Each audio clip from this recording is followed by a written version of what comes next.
Apologies for the weird camera angle and perhaps if there's the noise of my dishwasher in the background. Um, but I just wanted to go live very quickly and hopefully briefly to quickly and concisely summarize basically the title of the video, which is what the vast majority of the time what people are actually doing when they mean or they use the term spirituality or self-help or internal arts, and then how that usually is ineffective and how that could actually be problematic. Why I would do that is because I believe, I would say in truth, honesty, integrity, authenticity, and just common sense, maybe is the easiest way to put it. Meaning, if I was jumping and swimming in the ocean, but I told myself that I was becoming a world-class sushi chef, that really wouldn't make sense. Or if I was laying on the couch all day, drinking Coca-Cola and eating Snickers bars and Reese cups and watching TV, but I'm telling myself I'm training to be an ultra marathoner, that really wouldn't make sense. If I was slamming my head into a wall, but I told myself I was relaxing for bed, that also wouldn't really make sense. So I could keep going with absurd examples, but my point is just that the same mechanics and principles are true when people usually use these words, meaning they're doing something and the word actually has a meaning and a definition, and then what they're actually doing is something entirely different, which of course probably won't be very effective, and secondly is obviously going to be problematic because of the inherent levels of dishonesty or deceit and lack of clarity and discernment that are all within that. Because we become what we practice, we become what we train, we become really the sum total of our habits, right? That's just sort of common sense. So if we're habitually training in dishonesty, deceit, lack of clarity, lack of discernment, that's what we become. And the major point to start off with is that usually that's what really comes down to determining whether or not something is actually useful or beneficial, is what qualities are being developed and what direction are we developing towards. And usually the place in which people begin, and usually the impetus for the desire or pursuit of things such as spirituality or self-help or personal development, that jumping off point is usually stress, usually or trauma, quote unquote. So that's the jumping off point, or some aspect of rearranging our base desires, which is another way of saying fight or flight or stress, because those things all go hand in hand, which manifest as some type of hypervigilant intellectualism, excessive emotionality, and usually some fixation with sexuality. So those are our base desires. Those are our survival mechanisms. So that's where we jump off to. That's where we start from, right? But the problem is that that's what people continue to be doing. So in short, what I'm trying to say is that the majority of the time, more often than not, the lenses or the languaging or the worldview of spirituality or an internal art has been just basically overlaid on the functionality of someone's fight or flight system or their emotional response. And a great example of this is, you can just see it. You just go on the internet, listen to how people talk, and a really dumb example is you see a yoga class or a yoga retreat. Oh, we're going to create magic on this retreat, and we're going to transcend limitations, and we're going to birth a new world. It's like, no, you're just stretching. And even then, usually doing a poor job because you're just making your ligaments hyperflaccid and making yourself blood deficient, which I don't say that to be mean. I say that because the vast majority of the time, that's literally what's occurring. You can see blood deficiency in someone's body. It manifests very clearly. So you can see it in the way it is.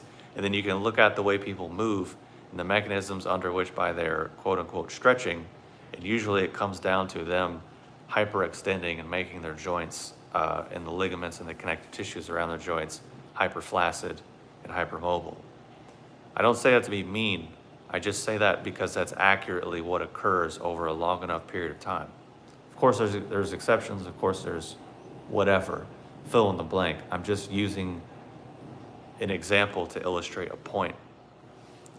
Another example of this is how the word trauma these days really has very little meaning anymore. Trauma could mean I was in a war zone and I saw my whole family explode in front of me. Or it could mean I went to the grocery store and they were out of stock of my favorite flavor of kombucha. Or it could mean so many different things to so many different people. You could stub your toe. Oh, I have trauma from when I stubbed my toe last week. So in essence, it doesn't really mean anything anymore. And the reason why trauma means so many things to so many people, if you really break it down, is because at the core, people are weaker. It's the same thing. So things that used to actually be really, really traumatic are labeled, are basically, the bar has become so low because people are so fragile and unwell that now a minor inconvenience is a psychological crisis. So this is part of the reason actually why people are overlaying this hyper spiritualized, hyper transcendental psychology kind of languaging over their basic mundane normal human experience. Like another example of people doing tantra. Oh, I felt the energy. I felt the transformational capacity. I felt consciousness rising. I felt enlightenment. I felt my chakras. I felt Shiva and Shakti. I felt da da da da. No, you just literally felt your nervous system. And if it's anything sexual, you just felt the sexual capacity of your nervous system, which has absolutely nothing to do with spirituality or anything higher by definition.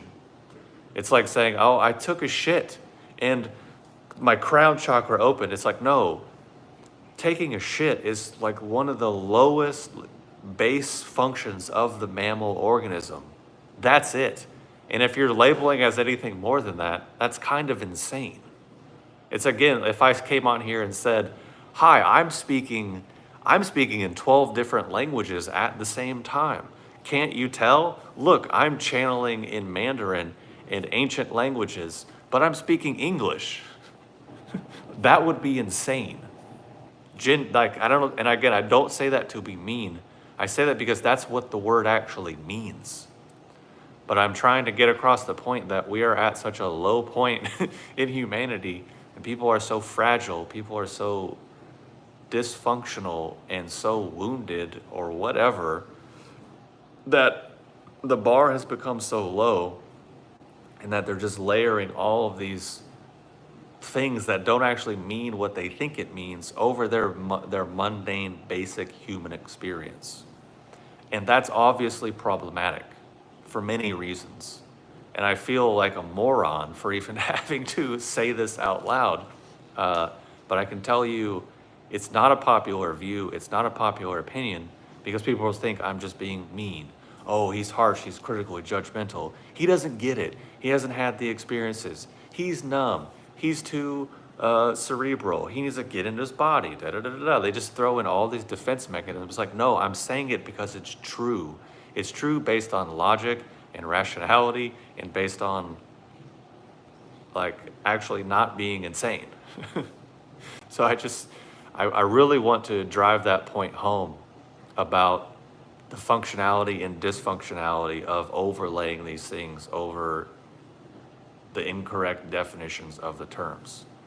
And it makes, and why I say this, because it makes people less effective. It makes people less healthy.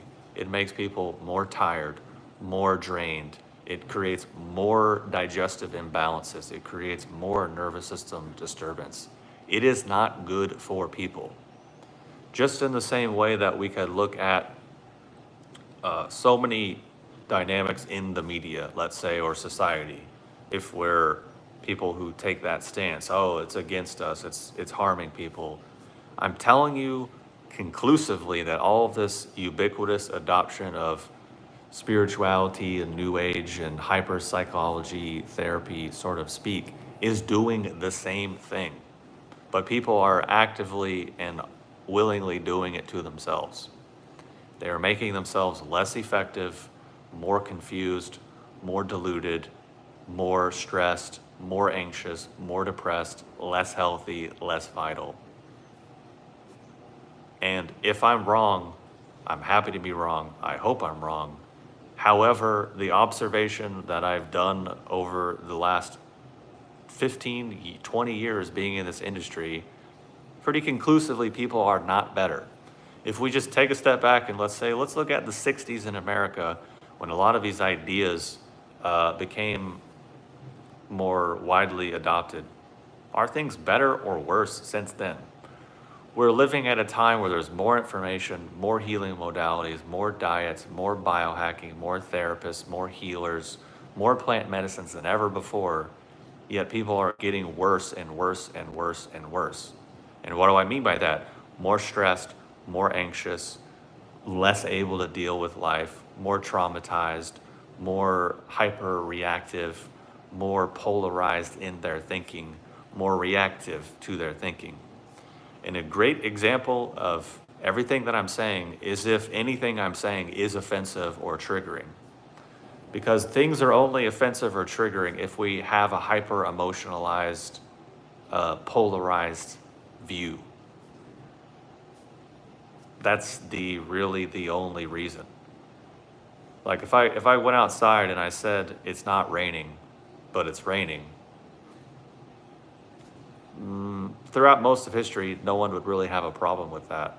But I could go on the internet now and say, hey, it's raining outside, or it's not raining outside. And people would say, excuse me, but where I am, it's raining right now, okay? And who are you to tell me what should or shouldn't be happening for me and my experience? Because you don't know what I've been through. You don't know all my traumas. You don't know and you have this sex gender identity and this political stance and this economic status, so you have no right to tell me what I should think or feel. And I'm like, well, no, you just look outside and water coming from the sky or not. Well, what is water anyways? What is water? How do you know what water is? Is that something that someone just told you? Were you just programmed to believe that water was water and it came from the sky and you called it rain? That's just your pseudo-modern, industrialized, postmodern, post-capitalistic, pseudo-science, blah, blah, blah, blah, blah, blah, blah, blah, blah. Fill in the blank. So do you really know anything? Okay.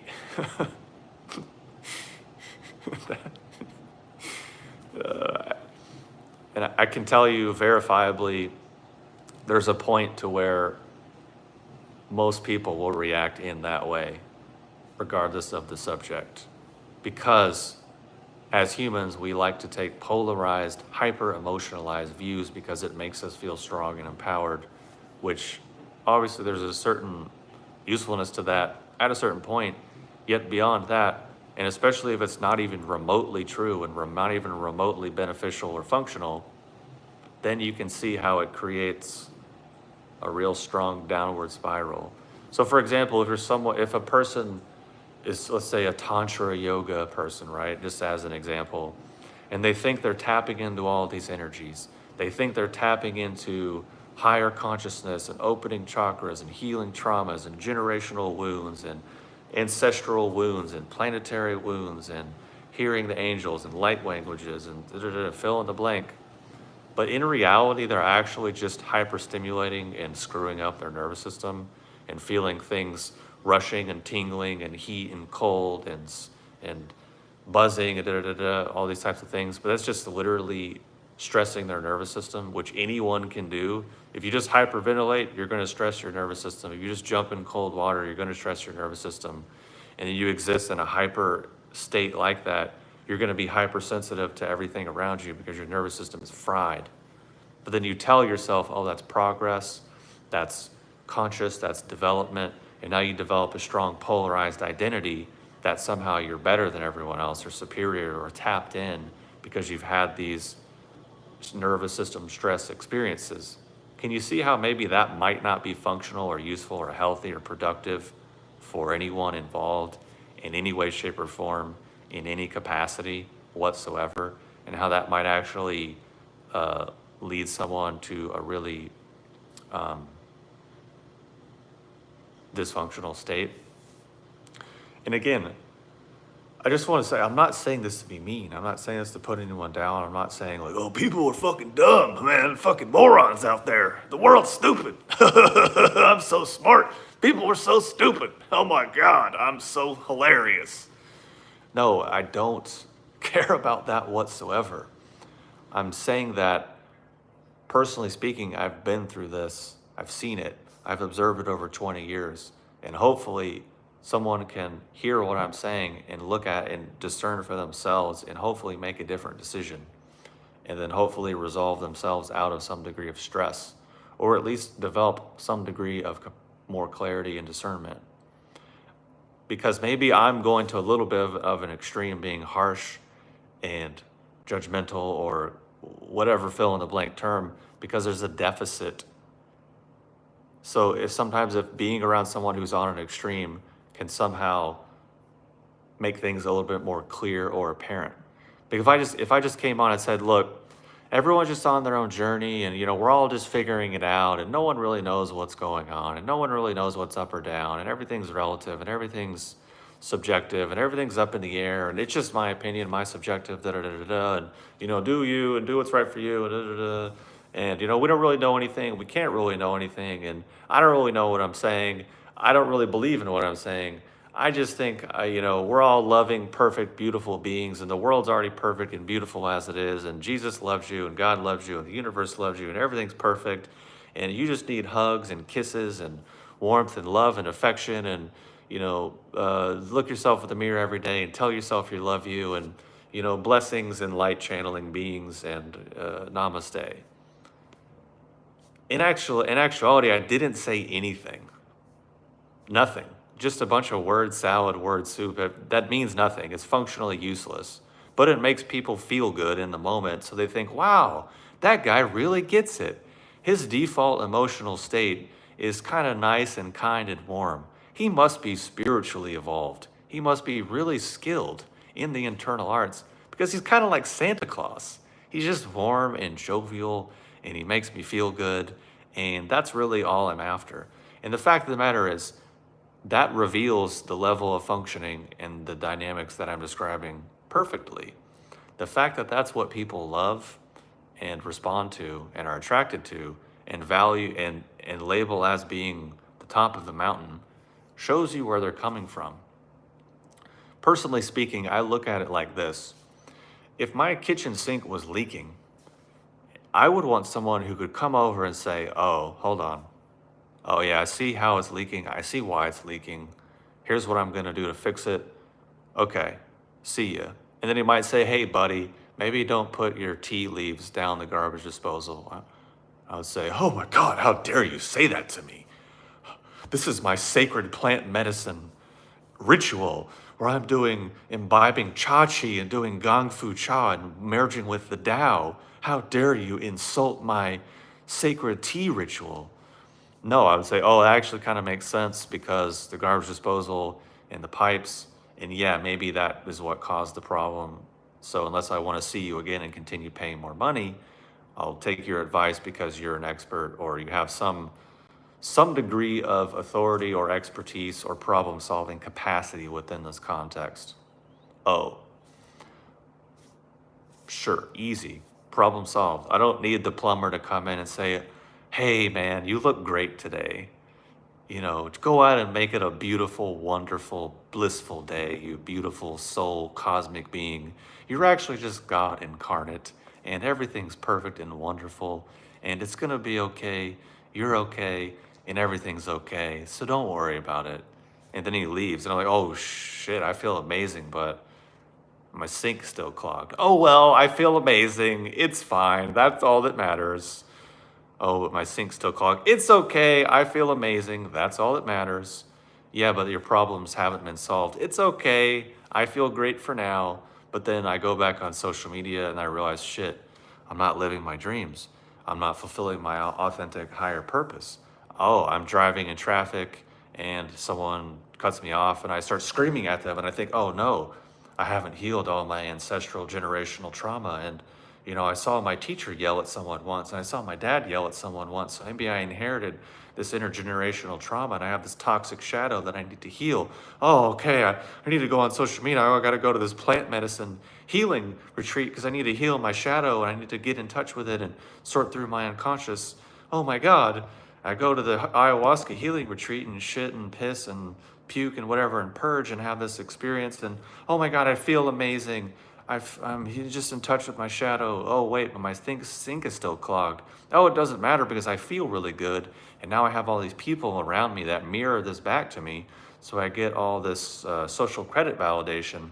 And my identity is getting a boost because I feel better because I'm getting these ideals and my imaginations reflected back to me. And we're all connecting on a soul level because we went into this deep shared experience. So I feel great. Oh, my problems are still there. Oh, it doesn't matter. Who cares about applying critical thinking, discernment, changing course of action, understanding things, common sense, rationality, logic, pragmatism? Who cares? Because it's all about how I feel and about me feeling better and feeling good and feeling like I'm doing something and feel like I'm belonging to something. I'm a part of bigger something. And there's all this heaviness in the world. There's all this sadness in the world. And we're at such a dark time in the world. And I'm just doing my piece as a light worker to resolve and heal all of the darkness and heal all of the shadow. But I feel so horrible. But don't worry about actually solving the problems. So you can see how this could just really form someone's identity and how it's based on a lot of things that aren't really true in any way, shape, or form other than feeling good and stimulating someone's imagination and their fight or flight base, their base desires and their fight or flight response. So my point is, fight or flight base desire responses are not higher. The literal definition is that they're the lowest. So if we're existing within that, which the fact of the matter is we're human, so most of us are, most of the time, it is what it is. That's it. It is what it is. If we want to feel calm and more stable and more chill, then we should just put those qualities into our nervous system.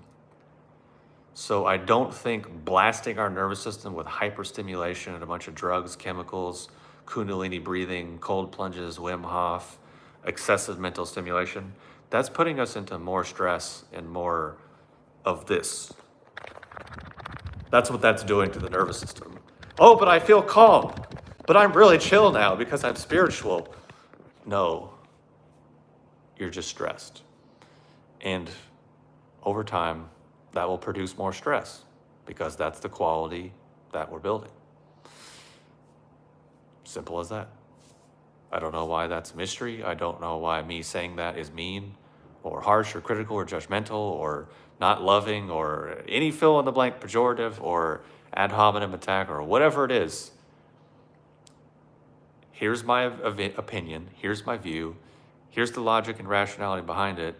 Here's some examples and some evidence to support it. Make up your mind. Agree, disagree. I don't really care. Doesn't matter to me. Do whatever you want. It's your life. You're an adult. It's fine. It's our free reign to do such. I'm just a guy on the internet sharing an opinion that I have seen and it feels useful and valid to me and is something that I've seen to be true more times than I can count. So take it or leave it. It is what it is. But really spare us all the ad hominem attacks and the whatever emotional coercion. If you just opened your heart and you just loved people more and loved your love in your life and more meta and loving kindness, everything would be better and your life would be amazing. Yeah, I agree. I mean, those things are awesome. They make life sweet and enjoyable and definitely add to making life worth living. duh. I mean, it's weird that someone would have to go on the internet and say that. Like, someone's like, hi, in this video, I'm going to explain to you how if you have a dog, you'll be happier. Like, yeah, probably. I mean, I thought we all knew this. Why do you have to go on and explain something like that? It doesn't necessarily solve a problem, or, I mean, yeah, it kind of does. But to me, that just seems weird. Like, be nice to your friends and family. 10 easy steps. It's like, well, if you need a guide to tell you that, there's probably a problem there that's not going to be solved by that video. I would have thought that would be obvious. I would have thought that spending time with people that you care about, people would think, yeah, this is a great thing. It's part of being a human. We're social animals, we're social creatures. If we're too isolated, too alone, too much, it's not good for us.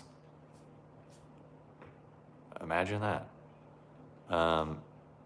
Yeah, I think, what are your thoughts on social media? I heard many people saying it causes anxiety. I think in general, comes down to who's using it. Like any tool, it can be positive, it can be negative. But I would say in general, as a broad stroke, it probably has a pretty negative effect on a lot of people and most people. I don't think humans at this point in time, or at maybe any point in time, are capable of this amount of information influx all the time. And I can tell you how a functional way that it drives people insane, which I've dealt with for the entirety of the YouTube channel. It goes like this. I said this earlier. If I go on and I say, oh, it's raining outside, there's going to be a bunch of people, it's not raining outside. How dare you say that? I'm upset with you. I'm angry. You're mean. You're an asshole. Oh, you're a white guy. Of course you would say it. Oh, who are you to lecture me? All these different opinions for something that's just so banal and obvious. Same thing if someone goes online and researches or reads a subject.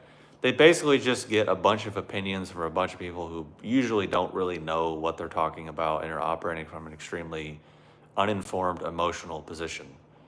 So it's like, cool. I thought I was going to learn an answer to this question, but now I got 50 different confused opinions. So now I'm just really confused.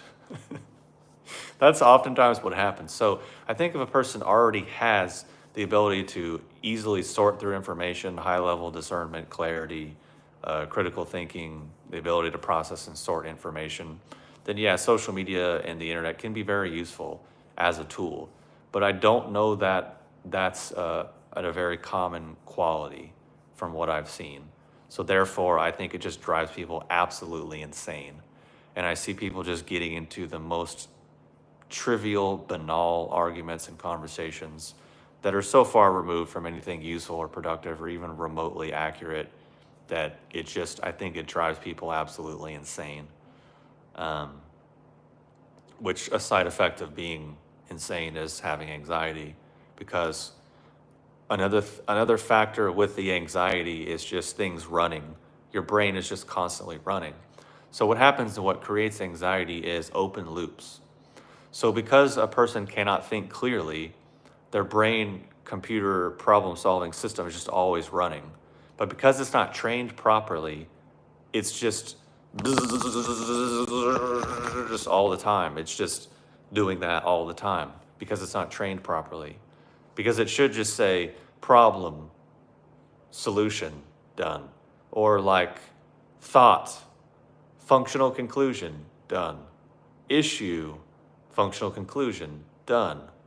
But instead it's sort of thought, fuzzy thought, 50 to 100 different confused ways of looking at it that are all polar opposites and emotionally charged. Oh God, that feels horrible. So then your brain's like, oh my God, this makes sense. This doesn't make sense. What are we gonna do? So it kicks on like a survival thing, because there is kind of a survival reflex that comes in at a certain point for not being able to solve a problem or for not being able to arrive at a functional outcome of a thought. It keeps people stuck in that. Also, too, people think their thoughts are really interesting. People think intellectualism is very interesting. I personally don't. I think it's very boring. I'm not an intellectual whatsoever. I think it's boring.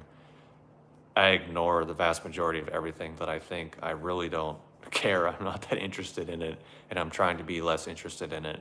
It's only in the rare moments where I do videos like this or have more lively conversations with people that I really pay much attention or care. I don't think it's that important, except if it's trying to solve a problem or arrive at a functional outcome or plan something or do something or serve a functional end. Otherwise, I really don't care, which I think is probably weird and surprising to people because there is certainly a caricature that people have where they think I'm some sort of just walking head, divorced, hyper intellectual type of character, which is actually not the case. Because the vast majority of the time, unless I'm stressed, my brain is pretty much like this. Oh yeah, that Beavis and Butthead clip was pretty funny. Oh, I'm thirsty. I guess I should train again.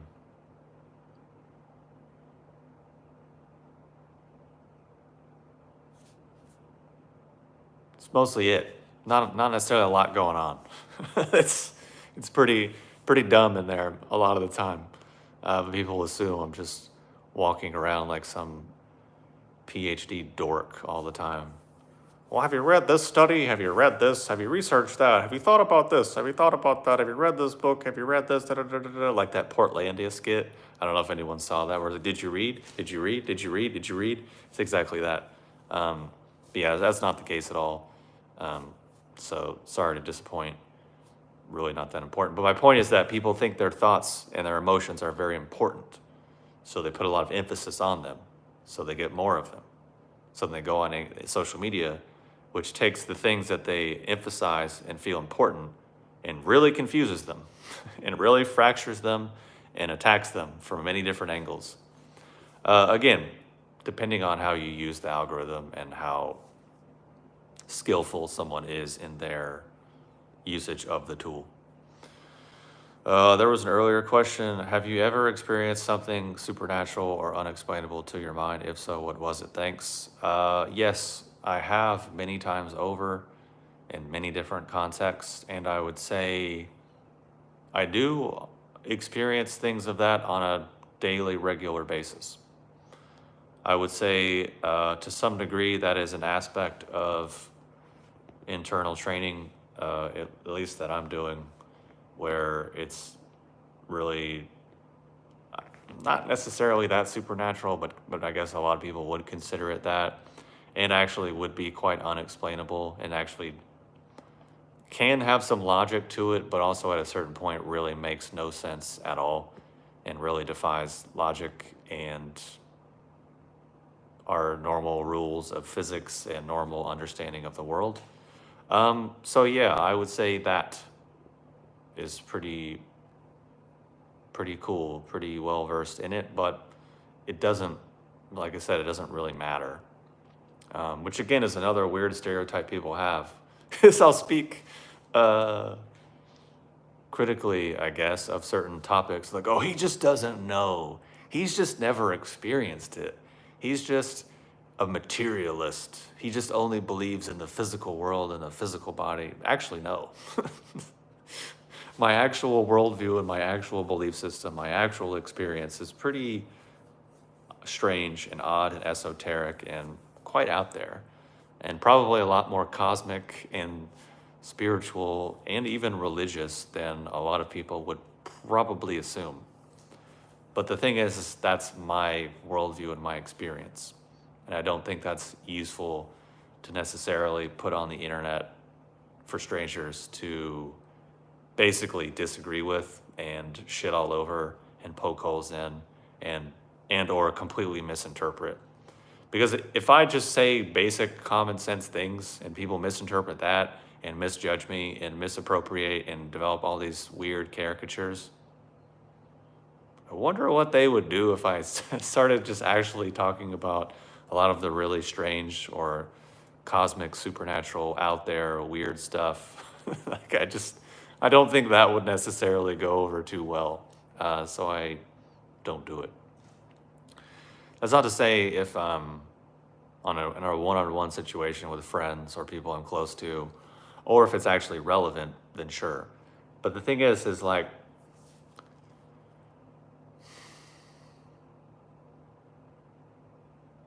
it goes back to what I was saying earlier about the hyperfixation on thoughts and feelings. As people become very fixated and obsessed with experiences. I experienced this thing.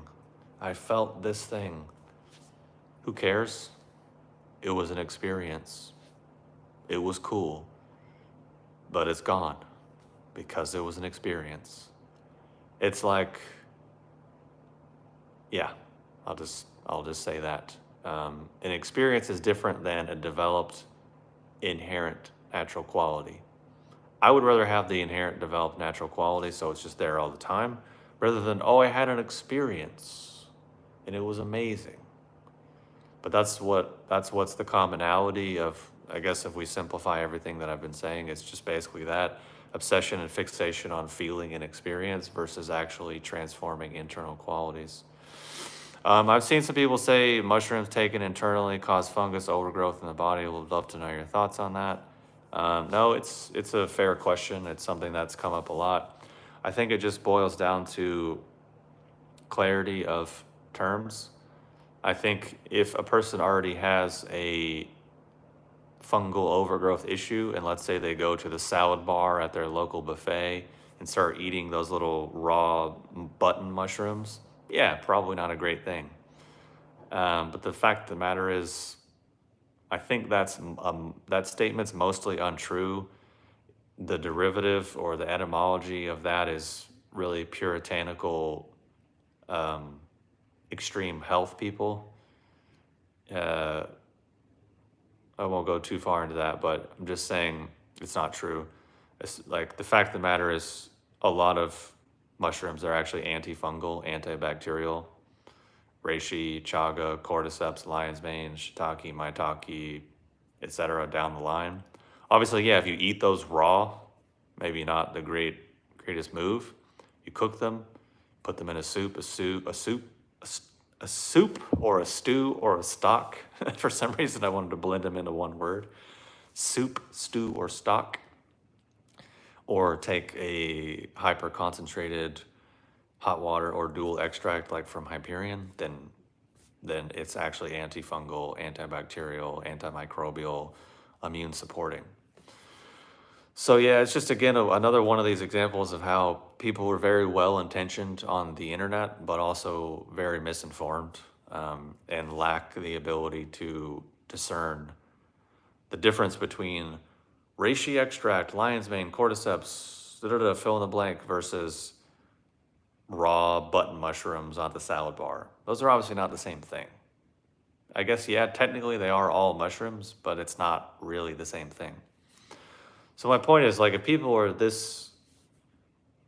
struggling this much with basic concepts, not you, obviously, I think that's a fair question. I just mean, I've been taking mushrooms for 20 years, and it was people were saying this in 2004 when I started taking reishi. Oh my God, you can't take reishi. It's gonna give you fungal infections. Like, people were saying it back then, and they're still saying it now. So I think that's a pretty simple concept, a pretty simple idea. So just imagine imagine the level of exponential difficulty for like genuinely complicated, strong idea, like very difficult ideas and qualities as pertaining to internal arts and such. Exponentially more difficult. So just leave it there. Does heating mushroom powders lessen the potency, like making it to a tea? No, it doesn't. Again, to add clarity on that, that's another one of these far extreme health ideas where they have this almost paranoia. It comes from raw foodism. It's like, oh, if you heat or fruit the vegetable, if you heat or cook the fruit or vegetable, it's gonna decrease the nutrients and it's gonna get rid of the enzymes, so we can't digest it. If you eat cooked food, it triggers a white cell blood reaction, so that means cooked food is poison. No, what that means is that person is not very they just don't understand life or biology or common sense, and they're probably blood or chi deficient. Again, I'm not saying you, I'm talking about, I mean, I was a raw foodist for years back in the 20s, or back in, not in the 20s, but my 20s. So I get it. I'm familiar with these ideas. I'm kind of making fun of myself as well because I believed that for a period of time as well. And I was not very healthy. I was very blood and chi deficient. So those ideas were appealing. But long story to answer your question, no, heating the extracts, it doesn't bother it at all. My point is because we're not talking about enzymes or delicate, micronutrients. Um, so no, actually heating, the thing is, heating things tends to make it more digestible and easier on the body. That's just sort of, yeah, I just, again, I could make videos really speaking out and just saying like, please stop doing raw food stuff because it's up there with with a lot of the hippie new agey stuff that I think is just taking people in the wrong direction. Because humans developed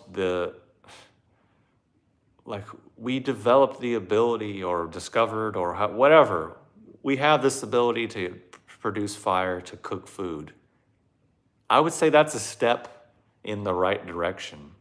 But we have people who want to go backwards. And it's a thing with a lot of things. All the stuff about the obsession of the stress response, again, people wanting to go backwards. But the thing is, let's just go forwards. How about that? Let's not go backwards. I think electric cars are actually a step backwards as well, but that's a different conversation. Yeah, so anyways, long story short, no, putting the powders in hot water or cooking with them or anything, it doesn't harm them whatsoever because the things that are in there that we're after aren't really, um, yeah, obviously there's a limit to heat and nutrient degradation. At one point, fire will destroy things and transmute it to other things. Yeah, of course, that's just common sense. I would think if you're cooking a steak or you're cooking anything, eventually it's burned. And then you're like, this is disgusting. You just naturally don't want to eat it. I mean, yeah. It's like, I mean, a knife. A knife is a very useful tool, but at a certain point, you could also slice your finger off. So I'm not saying like knives are the best thing in the world, so you should floss with them. No, that would be really dangerous. I'm sure some people could be like, I got something stuck in my teeth, so I'm going to take this razor sharp sushi knife and get it out. Sure, because a sushi knife is an amazing tool, um, yeah, so yeah, that's just common sense. Yeah, for sure. It's just understanding, using our human brain to assess what is my outcome, what are the tools I have at my disposal, and how can I use these tools to utilize the resources to produce this result that I want to produce. So if we're talking about fire or cooking, and our goal is to create food that is more available, more delicious, better to digest for our body, then we do that. And obviously, yeah, there's exceptions. Like if you eat a banana or an apple or blueberries or a mangosteen or a kiwi, it's a fruit. So yeah, just eat it. Like, but if you're talking about a lot of other things, tubers, a lot of vegetables, like some things are better raw, some things are better cooked. I don't know why that's a difficult thing. I don't know why people are like, oh, I gotta go back and eat raw meat all the time. It's like, just cook it a little bit, maybe. I don't know. Again, it's just paranoia and fear. It really doesn't make that much of a difference, guys. Like, if you cook a steak or whatever, and maybe you lose X small percentage of a nutrient, but you gain a bunch of others, it literally doesn't matter. Um, but the thing is, like, if we're talking about percentages of bioavailability, it doesn't really matter. Like, we're not in a survival state. If I cook a steak and it's 10 to 15% less bioavailable, it doesn't matter. I'm going to eat again tomorrow. I'm going to eat again later. It's not the end of the world. So the fact that I'm spending hours of my life researching and thinking about it and worrying about it and doing all these things, to me, if I just take that loss of whatever percentage, but my meal's actually more delicious, I can live with that. If my steak has this nice crisp and this nice sear on it that makes it more enjoyable and gives it a better mouthfeel, but maybe I lose percentage points of nutrients, then who cares? But if you want to be super precise for some reason, then it matters. I guess, yeah, but like, I think that, yeah, I don't know. I mean, again, I'm not going to jump to any conclusions. I don't know you. I don't know your context. I don't know where you're coming from. I'm not going to make all these assumptions. The thing is, we can also talk about this, the life force energy transmuted from food. That's actually not true at all. Not true whatsoever. 0% truth to that. It has nothing to do with it. It's something that hippies made up. Nothing to do with it. There's not life force in it. That's not how it works. There's not chi. You're not losing chi that way. I can tell you this conclusively, 1000%, not how it works. Sun energy goes into plants. It doesn't matter. Like, literally, it's not really like that. It's not how it works. It does not matter.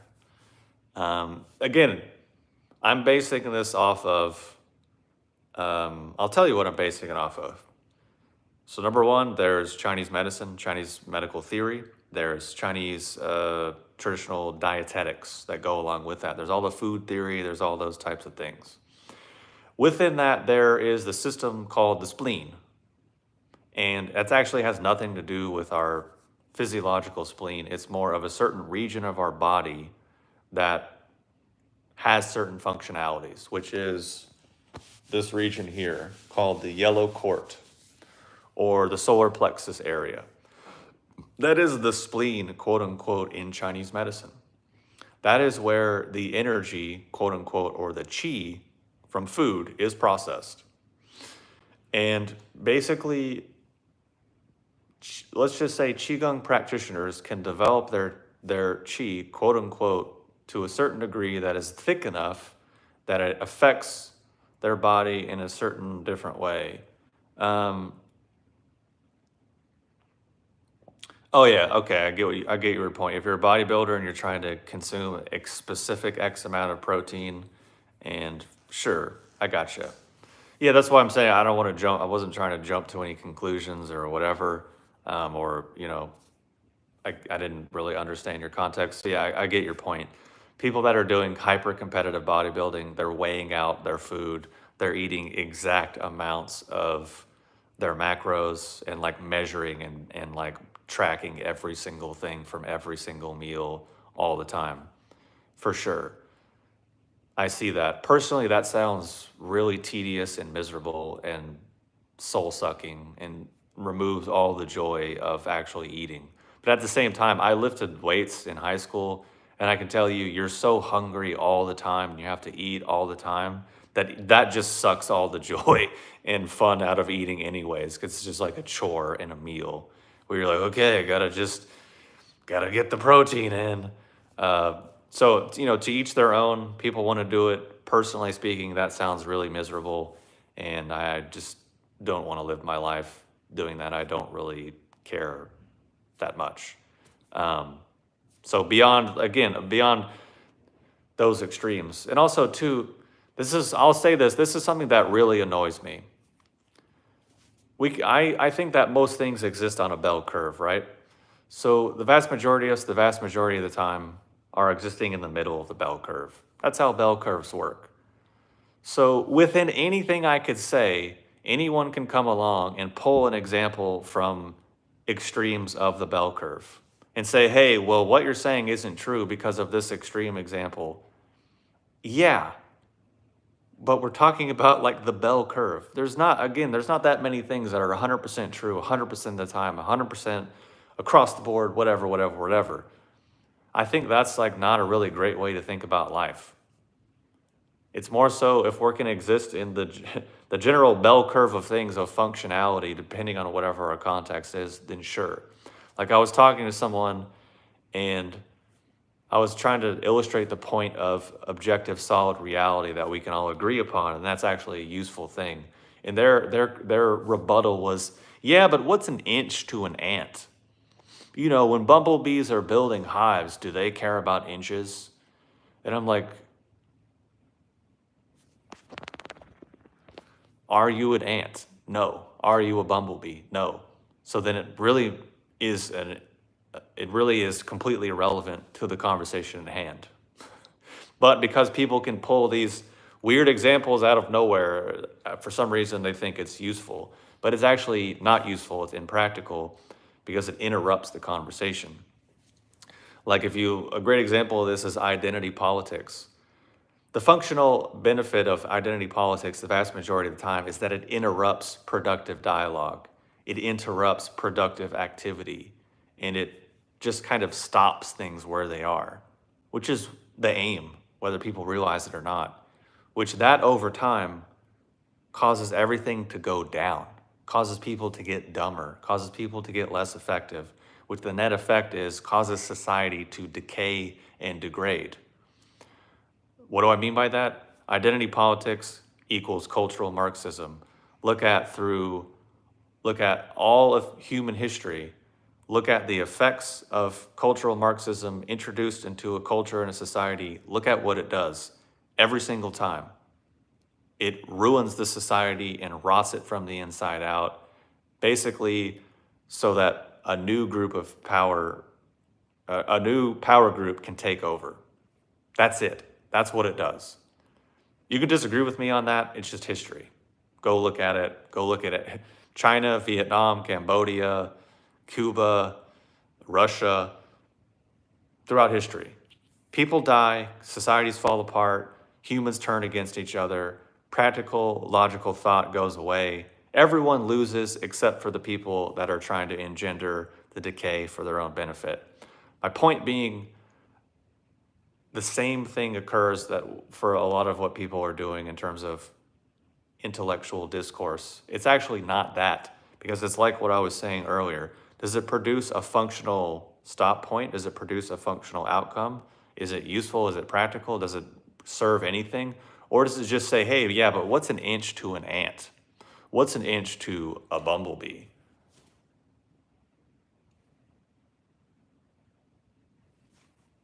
Yeah, anyways, yeah. So I appreciate you clarifying that. It does not interrupt me. I can go back to my original point. Because someone said, so eating bread and freshly picked ripe fruit from a tree is going to have the same energy?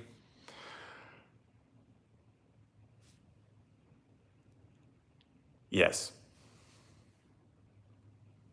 Asterisk being, depends on how good your digestive system is, and it depends on your mental, emotional preferences and your cultural biases and conditioning. So certain people genetically or epigenetically or racially metabolize things differently. Some people, based on their psychology, their preferences, eat things differently. And then some people, based on the strength of their spleen chi, metabolize and process things differently. But ultimately, like I was saying earlier, if someone's spleen chi is strong, what they eat actually matters a lot less, because their body has the ability to transform and transport and generate energy from that food, meaning metabolic life energy. Because there's nothing esoteric, there's no prana or chi or cosmic whatever in food. It's just food. When they talk about chi and prana of food, they just mean metabolism. They just mean the basic functionality of your body. They don't mean like, I ate an apple and now my dantian is full. I ate an apple and my crown chakra opened, has nothing to do with that whatsoever. It's just food. Just like if I went to the toilet and peed, I wouldn't say that I cleansed my soul. I would say that, yeah, maybe my body, my renal system filtered the fluids of my body and removed waste, but that's different. It's not the same thing. And if my renal system was my spirit or my soul, I would be really depressed. That would seem quite weird, actually, and it would kind of defeat a lot of aspects of human life and culture. So again, it's literally just that. But my point is, uh, basically, a practitioner could thicken their cultivated chi, because chi, again, I understand this is tedious and annoying, and thanks to the Chinese language for just using the same word for a bunch of different things. But just so you know, the chi from your food and your day-to-day energy is not the same chi that a person would build and cultivate through internal training. They're different things. They're not related, they're different. My point is saying is that the functionality of the spleen system within Chinese medicine is to transform and transport the food that we eat, metabolize it, turn it into energy, turn it into fuel, turn it into flesh, regenerate tissue, all those basic things, build blood, build fluids, these things. So through cultivation or some internal art, a practitioner could thicken their cultivated chi to such a degree that it has an impact on, let's just say, the denser systems of their body, so that when they eat food, their yellow quart spleen region would instantaneously react to the chi of that food. I know that's probably confusing because I'm using the same term in many different ways in the same sentence.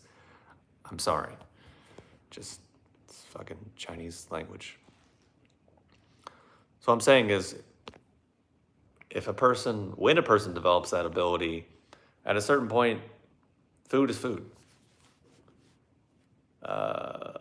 And also, too, at a certain point, people will become like Popeye, where they eat and all of a sudden their tissues go swell and pressurize out, and then over time they get hungry, their tissues shrink down again, and they eat, tissues pressurize out, shrink, they get hungry. That's just an interesting stage, and that's all I'll say about that. But you can look at my YouTube videos over the last 6 years and possibly notice some different changes in my body. And then you can judge for yourself whether or not what I'm saying is possibly true or not in terms of the mechanics that go in there. But the funny thing is, and the reason why I don't discuss functions or experiences or a lot of qualities related to internal arts is because whatever I say, there will be a large category of people who be like, oh yeah, I've done that. Oh yeah, I felt that. Oh yeah, I did that. Oh yeah, I've done that.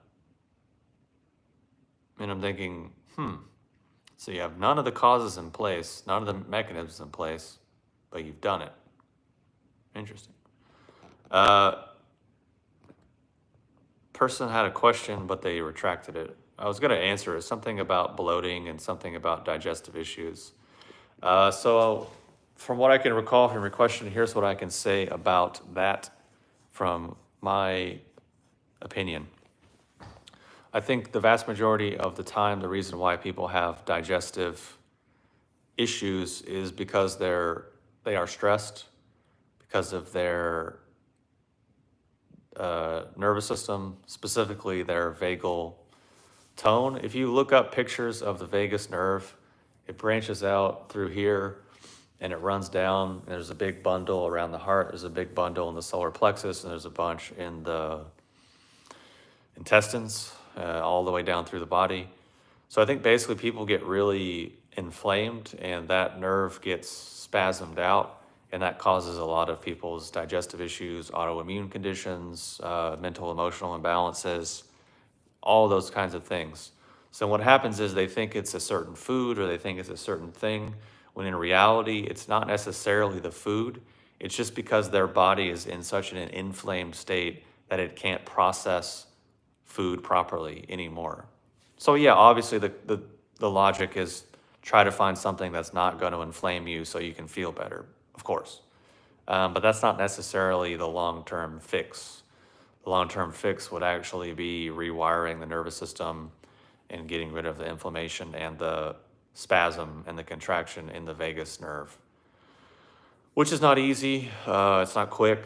And it's basically another way of saying, hey, you know the person you are right now?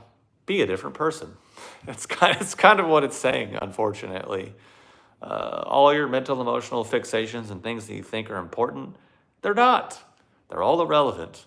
So you need to change and be a different person so your vagus nerve can relax.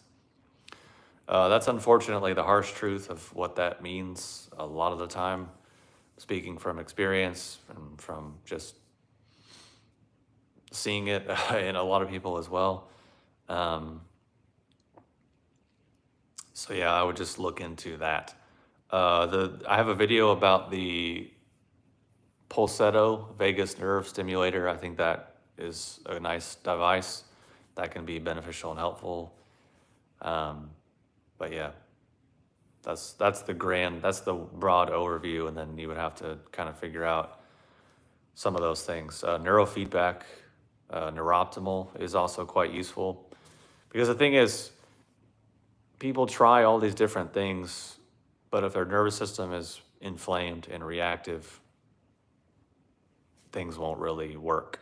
So it would make sense to just change the nervous system directly through something like neurofeedback. And then magically a bunch of symptomology just goes away.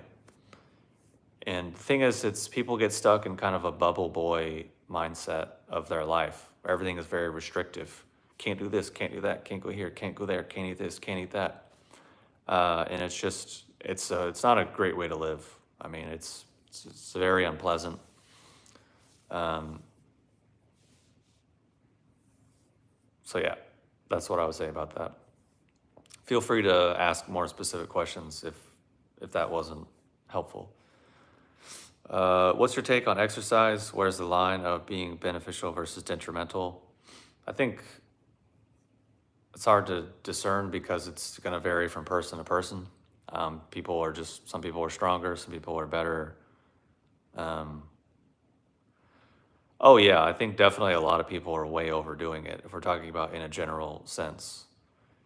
I think my general view about our society as it relates to politics, health, and even exercise is this. It relates back to what I was saying about the bell curve. Basically, what has happened is that people on extremes with mental illness have empowered themselves with social media and clever languaging to make their distortion normalized. And then everyone else in society, not everyone else, but a large chunk of a large chunk of people in society, based on our herd nature, starts to rearrange around that. Like if you ever see a dog park, you ever notice there's like the top dog and all the other dogs kind of just follow them around? Or have you ever seen alpacas? How there's the one alpaca and then all the other alpacas just follow the alpaca and all the alpacas pee where that alpaca pees? Humans, I don't think, are really any different. I think we're quite similar in many ways. Whether it's a person or an idea, we just arrange ourselves around that person or idea or system or institution and just follow it and just shut off all of our individuation capacities. So I think with exercise, that's it. A bunch of people have normalized very extreme dysfunctional behavior, and people are just basically being like, yeah, that's the new norm.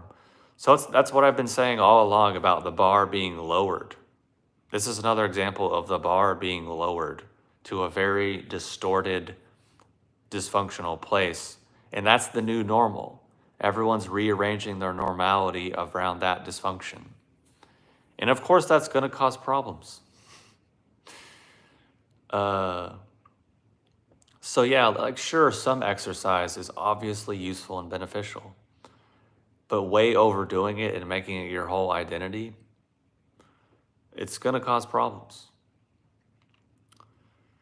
Even saunas, cold plunges, sure, a little bit of cold plunge if someone's healthy, fine. A little bit of sauna, great, very healthy. Depending on where someone lives, obviously in Nordic cultures, sauna is a very important thing because it's frozen for a large chunk of the year. So it kind of makes sense. So yeah, it's just a matter of how much and how often. And also too, if someone is already really yin deficient, meaning the fluids, their body's not moistened, their system is already a little bit like this, then yeah, more of that's probably not a good thing. That would just be common sense. Fighting fire with fire, not a great idea.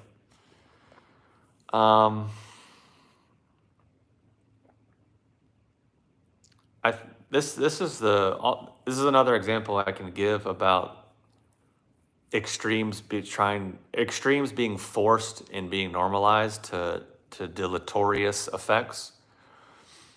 I think the vast majority of the time, the vast majority of people are programmed for mediocrity, going back to the bell curve. That's just how we're wired, based on our herd dynamics, based on so many things we could analyze and debate. And I don't say this in a derogatory manner. I include myself in this. I feel I am extremely mediocre as a human. Like, I think when I die, aside from maybe my family, like it really doesn't matter. It's like, it's pretty inconsequential. I'm average height, 5'9", which is average in America. Whatever. That's fine. I can live with that. And the fact of the matter is, the vast majority of us are inherently mediocre, and we're programmed for mediocrity. That's just a fact of life. You look at sports, you look at music, you look at art, you look at any endeavor of life. Most people that do anything are not very good at it. And a lot of people are actually not even very good at just living life. If you don't believe me, go to the grocery store, go to Walmart, go go look around, and you'll see people are just struggling to fulfill their basic life things. I mean, especially in my generation, millennials, I know so many people that have the easiest lives. They work easy jobs and make $100,000, $200,000 a year, and they're struggling with the most basic facets of life. But their life is so easy. So my point is, the vast majority of people are just programmed for mediocrity. But then you have the social media coming along. You need to be great. You need to have your higher purpose. You're here for a reason. You're here to change. You're here to do fill in the blank. No, you're not. We're not here for that. The vast majority of us are not here for that. The vast majority of us are not high-level world leaders or executives. We're just not. We're not high-level elite athletes. We're not. That's it. So sure, yes, of course, there's a lot of leftover potential in people, obviously. There's a lot of leftover physiological potential, yes. Our lives are very easy. People are very lazy. People are very out of shape, yes. Those are all true. So I can see, of course, where people are coming from. But again, it all just gets lost in the sauce of these really extreme examples. And that's what happens, is whether it's an extreme diet, whether it's vegan or raw foodism or extreme bodybuilding or whatever, there's always outliers that have maybe a great genetic predisposition or something. And they're like, look, it works for me. Look, I'm thriving. But for the vast majority of everyone else, it won't. It's like I see these workout or these fitness videos of people who already obviously have great genetics. And they're like, look, I got shredded in 90 days. It's like, well, yeah, of course you did. Your genetics are incredible. You were already pretty shredded. Or maybe you're just young. Like I remember when I was in elementary school, I heard someone had a six pack and I was jealous. So I was like, oh, I'm gonna get a six pack. So I just did sit-ups and crunches for like a few weeks and then I got a six pack. And I still have a six pack, even though I don't do really any core work. And I haven't done any core work. Well, I mean, I do like a very basic amount, but I've gone a very long time without doing anything. But I still have a six pack because I decided to get a six pack when I was in like sixth grade or something. A lot of sixes in there. Yeah. But it just took like a few weeks or like a month or whatever. It didn't take that much. And then I was like, oh, I have a six pack now. Okay, I'm done. It's like, well, yeah, obviously, because I was a male at my peaking hormonally and maybe had good genetics that responded to it. So, yeah. So, if you took someone like that in that time and went online, it's like, yeah, I'm ripped. It's like, okay, cool.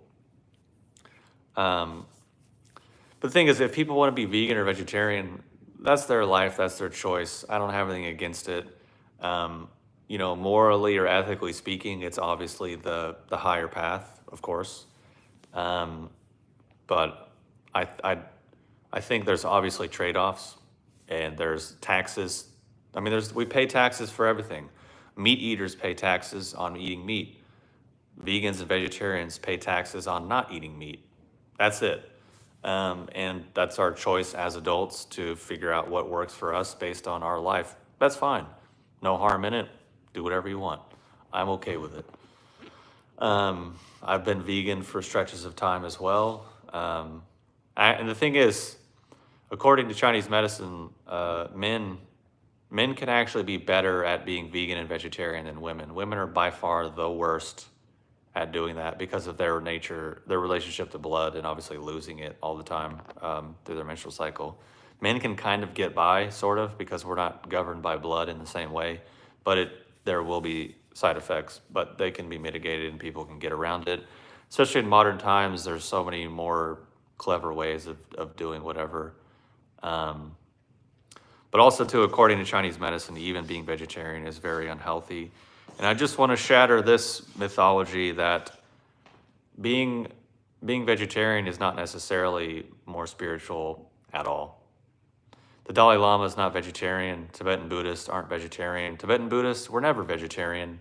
And the idea of Buddhists somehow being vegetarian because they don't want to kill animals, something that someone made up in modern times, literally, because when the Dalai Lama in Tibetan Buddhism was escaping Tibet to go to India, they were in Dharamsala, certain vegetarian-ish region of India. So in order to be politically accepted into that area, they had to publicly, kind of forward-facing to the world, talk about being vegetarian, but they're actually not. And people don't, maybe you want to disagree with me. Okay, look at Tibet. Look at the elevation and the soil. Do you think vegetables grow in Tibet? No, they don't. Maybe some grass. Like, there's not vegetables in Tibet. There's just no way around it. Then if you actually get into what actually was in Tibet, which is Bon, which is their indigenous like shamanism, it gets pretty dark, pretty grim, pretty quick. So again, this whole thing is just kind of a modern fantasy. Also, too, a lot of monks were vegetarians because they were poor, because they were monks, because they didn't have any money. So the whole thing is just a kind of a modernization. Because at the same time, yes, if you kill an animal, yeah, you get the karma of killing the animal. But if someone else kills the animal for you, but yeah, you can disagree. That's fine. I don't really matter at all. But yeah, veganism co-opted by large corporations. Yeah, I mean, it's no coincidence Bill Gates wants everyone to be vegan and eat his lab-grown GMO food and whatever. But the thing is, yeah, I don't think it has anything to do with it. And the reason why I say it doesn't have anything to do with it is because usually people are basing their view from like Eastern spirituality. And I'm telling you, as going deeper into Eastern spirituality and meeting people that are actually really skilled within that, they're not vegans or vegetarians. They're not health foodies. They're not environmentalists. They're none of the things that people think. They're not anti-money. They're not anti-materialism. They're not anti-corporations. Not at all. They are not hippies in any way, shape, or form. That's something that we just projected to make ourselves feel better and justify our own positions, which is what we do because we're humans. It's fine. I don't care. People can do whatever they want. I think the ultimate, really the end of the day is find out what works for you. Try to eat food that's clean and actually food and not processed garbage from just a bunch of chemicals. And yeah, do whatever works for you. Food's pretty much just like religion and God. It's is so very offensive to everyone. So just yeah, do what you want. Um, so yeah. Uh, so yeah. Just reading through the chat. Sorry. But yeah, anyways, what I was going back to before the whole diet thing was basically, yeah, that we're all programmed for mediocrity. And actually, I got that quote from Nick Saban. I don't know if anyone's an NFL fan and they watch Hard Knocks, but in the first episode of Hard Knocks with the Chicago Bears, Nick Saban was talking to the Bears head coach about Caleb Williams and players in general. And he was just saying, like, look, humans in general, most of the time, are programmed for mediocrity. Obviously, sometimes you have people that are not, but most of us, most of the time, that's what we're programmed for. And that's how we exist and how we function. And I'm like, oh, that's a really good way of saying what I've been trying to say for a long time. And it's interesting to hear it in a different context from a different person. Because usually when I say it, people think I'm mean because we live in a participation trophy world now where everyone's amazing, everyone's unique, everyone's capable, everyone's infinite. And it's like, well, no, if everyone was those things, then those things don't mean anything or have value anymore. It's just kind of how it works. Like if everyone had $1 billion, $1 billion would very quickly not be anything at all. It would just probably create hyperinflation because it would be cool for a little bit and then everything would self-adjust and self-correct because that seems to be how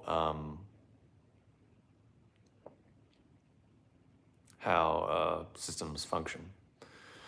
Do you have any examples of magic actually being real? I've been thinking about music, vibrations in particular order can motivate someone and touch them emotionally. So music is magic in a sense. I guess it depends on how you define magic. Personally, yes, I have a lot of examples. Am I going to discuss them? Probably not.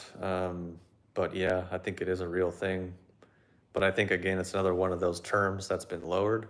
I don't think someone being moved emotionally is particularly magical. I think it's just someone being moved emotionally because some combination of frequency or color or sound interacts with their memories or their hopes and dreams in a certain degree to stimulate their emotions. Because at the same time, if you gave those same vibrations to someone who didn't have those same emotional wirings, it wouldn't have that effect. Or if you gave it to someone who didn't have emotions really at all, it wouldn't have that effect.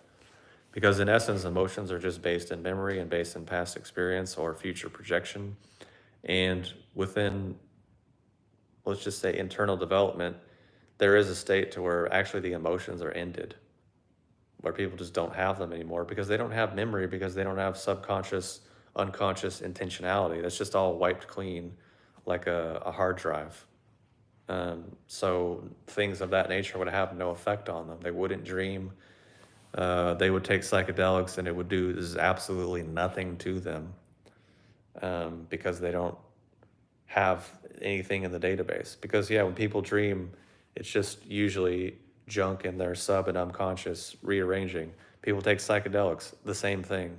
It's not particularly esoteric or magical or otherworldly or spiritual. It's just junk in the unconscious. Um, but of course, yeah, there are definitely natural laws within the universe. Your thing about earlier about mathematics, yeah, I think there is some sort of inherent organization to our world. Whether you want to call that magic, you want to call it nature, you want to call it science, there's something there.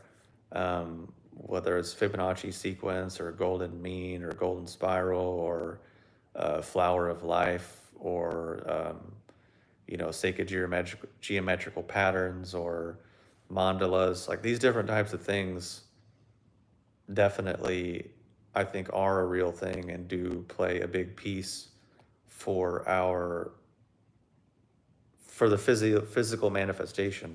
I think there are non-physical causation chains behind physicality, in essence, that's the one of the four core fundamental ideas of internal training is trying to contact certain mechanisms to create certain effects. That's it. That's really all it is people understood there are certain mechanisms at play within humans, within life, within all this stuff, and then how can we interact with them? How can we modulate them? How can we work with them to produce certain results or change certain relationships? To me, that just seems logical and pragmatic. Um, but I can see how, at a certain view, it could also be otherworldly or esoteric or magical or mystical. I guess it just depends. Um, so I think for me, maybe I don't really separate those things out. So then the distinctions and such is not really that interesting. And also too, just existing in the internal arts sort of world, things being very weird and esoteric by other people's definition is just extremely normal to me. It's an everyday thinking thing. I'm not saying it's my direct experience at all. I wish, but and I would tell you. And actually, no, I probably wouldn't tell you because I probably wouldn't even be on YouTube. I would be doing something else, probably entirely, um, or maybe not. Who knows? So yeah, there's definitely something to that. There's some sort of connection in some software or maybe even hardware between mathematics and art and design and music and the human emotionality and stuff. I think, yeah, there's definitely a lot to that. I think, unfortunately, nowadays we're pretty far removed from that, and those things do not make up the basis of our culture. I think we can see remnants of old cultures, whether that's in temples or uh, trying to think what's the name of like an Islamic church or an Islamic temple. There's a certain name I can't remember, but you can see a lot of some design there in some of the really old Arabic or Middle Eastern cities. They incorporated a lot of these things because they were higher culture. Some stuff maybe in Chinese culture, but a lot of it just so far gone. But yeah, there's definitely a lot to that. But I think it's so far removed from people's direct experience because we're in an extremely low point in human development. Um, so again, like I say all the time, people exist through their stress response, through excessive emotionality, or sort of hypervigilant intellectualism. And why I say that is because spirituality is none of those things. Chi is none of those things. Soul is none of those things. Higher things are none of those things. So, if by definition, if we're only functioning according to these three things, it means we're not functioning or in contact with those other things. Because the thing is, if you actually start touching and contacting those other things, they're so strong that they have a top down effect where they change how you function, which is why people like Jesus or Buddha or Muhammad or a litany of other people throughout time that were able to contact soul and spirit they actually become something different than human. And they try to explain it to us, but we're all so dumb we can't understand it because we're stuck in fight or flight, monkey brain, and emotionality. So what do? Oh, that must be what they mean. Oh, that must be what that means. Oh, Kundalini Shakti. Oh, I have a boner. That must be Kundalini. Oh, I ejaculated. Oh, that must be chi release. Oh, I hugged someone and I felt good. Oh, that must be meta, loving kindness, compassion. No, it's not. It has nothing to do with those things. That's it's just stop. It's really those things are other things. And those people were on another level that we can't even relate to or comprehend. So like just stop denigrating what they did by trying to make ourselves feel better, which is ultimately what it is and what the whole point of the live stream is we project onto this thing which is higher because we are ourselves feel so low. Oh, I'm like that, so I must be better because I'm like this thing that I label as high. It's nothing more than celebrity worship. Oh, this celebrity is so perfect and amazing, and they gave me an autograph or they gave me attention, so I must be as a byproduct, I must also be good. And the point is that the point is not to make fun of people. The point is I'm trying to illustrate the fact of the matter is if our sense of self and identity is so low, then everything beyond it is hopeless. Like you have to be strong and have a strong sense of self and identity and be functional to move past it. Like if you can't crawl, then you can't run. Like if you went to a baby and you were like, "All right, baby, time to do some deadlifts." That would be insane and impossible. The baby can't even crawl, so it can't deadlift. But this is what people are doing. As humans, most of the time we can't even crawl. But we're like, you know what? I'm deadlifting 1,000 pounds this weekend because I did ayahuasca, or I did a cold plunge, or I got a tattoo of a spiritual image, or I changed my name, or I used certain words. No, you can't deadlift 1,000 pounds. You're still barely, you can't even crawl. But now you're lying to yourself. Cool. Okay, great. Have fun. Um, you don't have to answer this. I know it's personal. Do you believe in a higher power? I do actually. Kind of always have. And I don't think it's something that I did have to go to church um, for most of my childhood and teenage years. But I'll tell you the truth, I never paid attention really. I thought it was dumb and I was never much interested in it. And I never liked going. So as soon as my parents stopped forcing me to go, I stopped going, and I've not been back since, unless for holidays or something. Because I don't think it has anything to do with anything. I can see the social benefit and how it helps people come together and have a sense of community and dedicated time and the social ritual. Sure, all these other things that I think are useful and can be beneficial. And I think overall, it's a net positive for people across the board. For me, I don't think it has anything to do with how you live your life, the decisions you make, whether or not you live according to your conscience. I think that's much more important.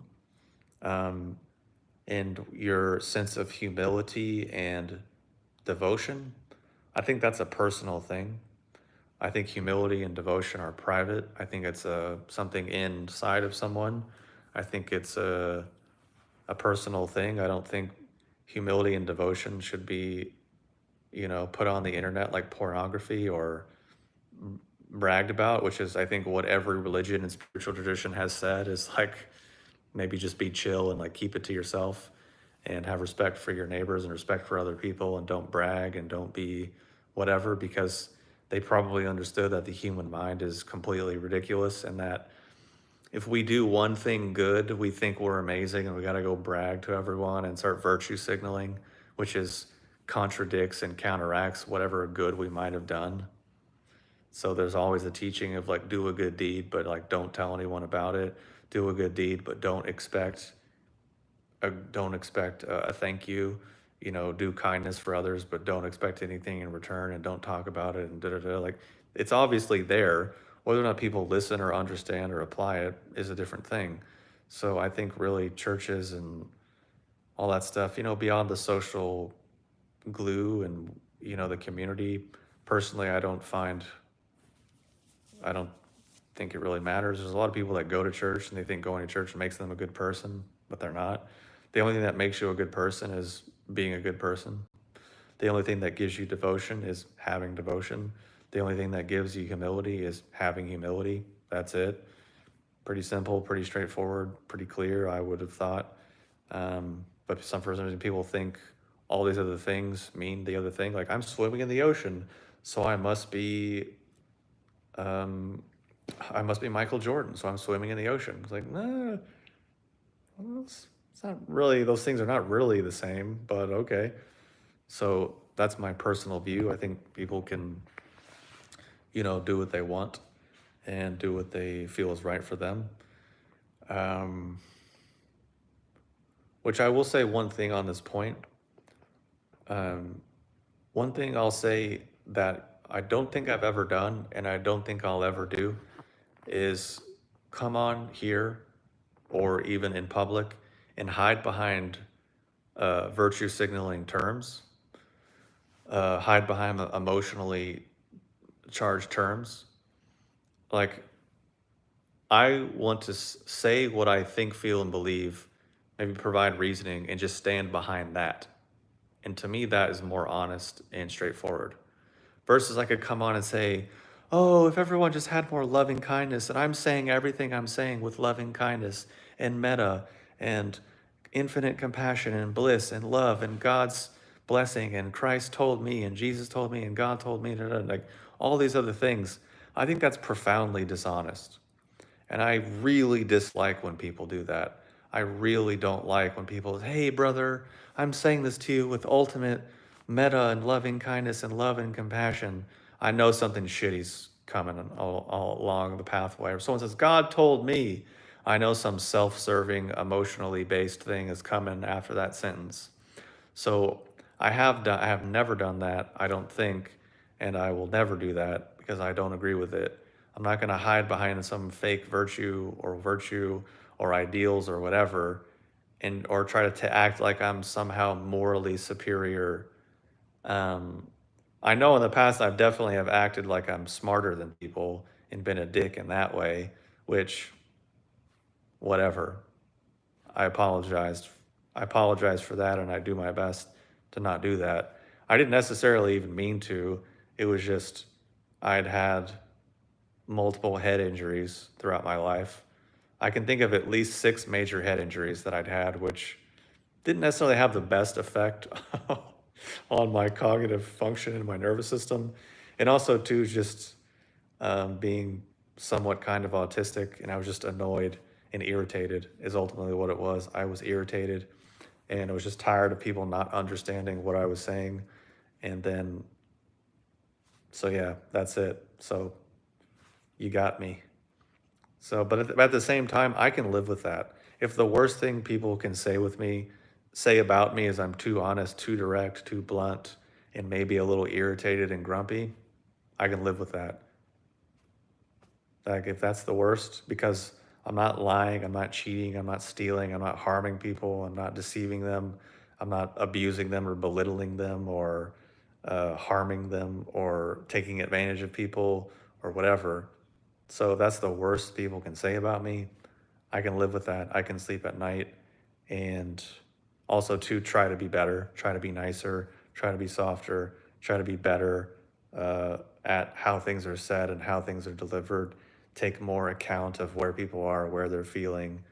Yes, obviously improve, but at the same time, like, yeah, I just kind of say that, and the reason why I say this is because so many people hide behind religion, they hide behind spirituality, they hide behind therapy, they hide behind all these virtue signaling kind of ideals, or they hide behind their power, they hide behind their money or their sexuality, and it's like, dude, be yourself. Stand on your own 2 feet. If you think, feel, or believe something, then just stand on that. Stand on your logic, stand on your rationality, stand on your pragmatism and how you arrived at that, and be willing to be wrong. Be willing to deal with the consequences of that. But just at least start from there. Like, can we at least start from an honest position as humans? Because the thing is, if someone's genuinely honest and straightforward and we disagree, I can, that's fine. Cool. It makes sense. We're two different people. We have different goals. Of course, we're not going to see things the same way. That's fine.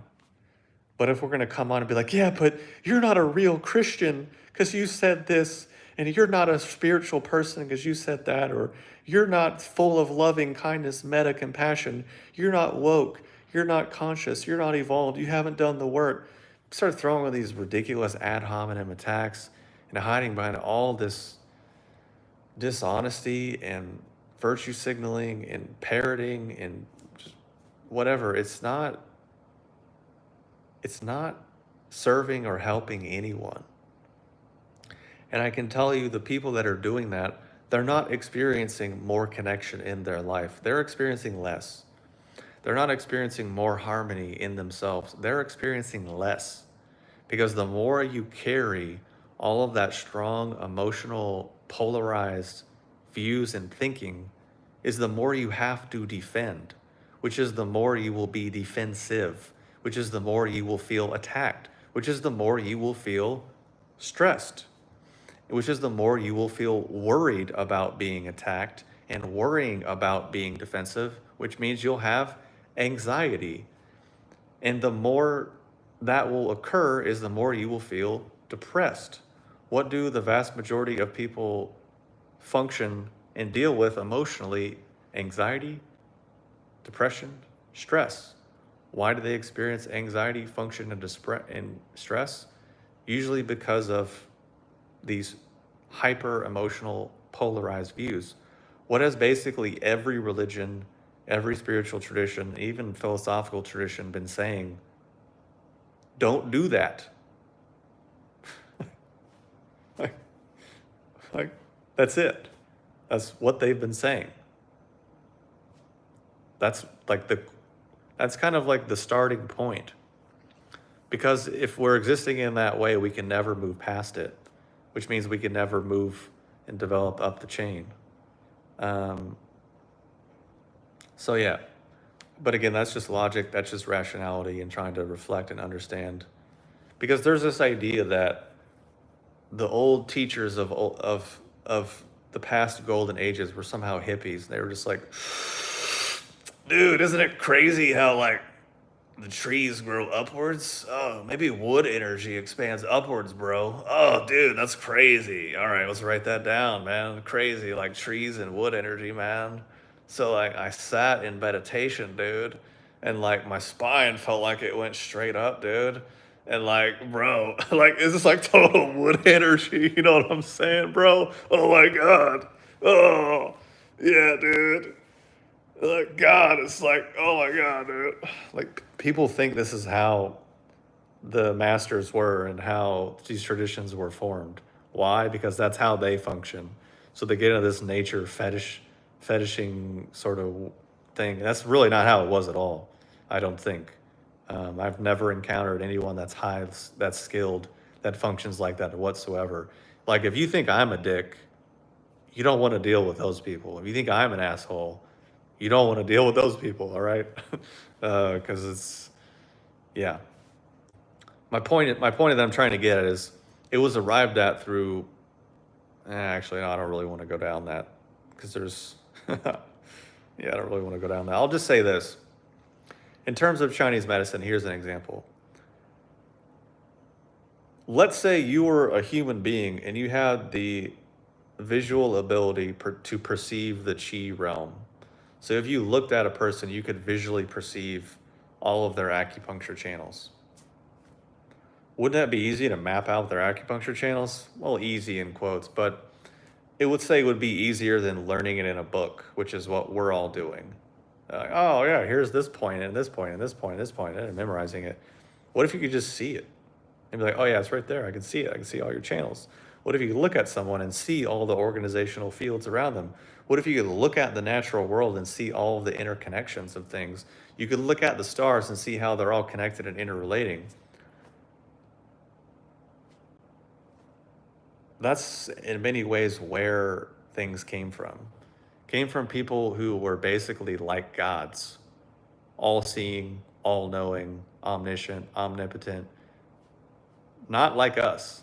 Not like, oh my God, I felt my skin tingle. That must be chi. That must be energy. Oh my God. Oh my God, like I just seeing like the sign 11 and it's like a completion number. And then I looked online, like completion has so much to do with like the root chakra. And then I realized like I have like hip pain. And then like I realized like my root chakra is so out of balance. So I bought like a, like one of those sprays, like one of those like root chakra spray candles, and I just did all this centering work and intentionality for like my root chakra, and it's like so balancing now. I just feel so amazing. I feel so spiritual, as contrasted with the classical definition of your root chakra being open means you can move physical matter with your mind. So if my root chakra was open, I could say I could think, oh, I wish my chair was floating in the air. And then the chair would float in the air. I can't do that, so my root chakra's not open.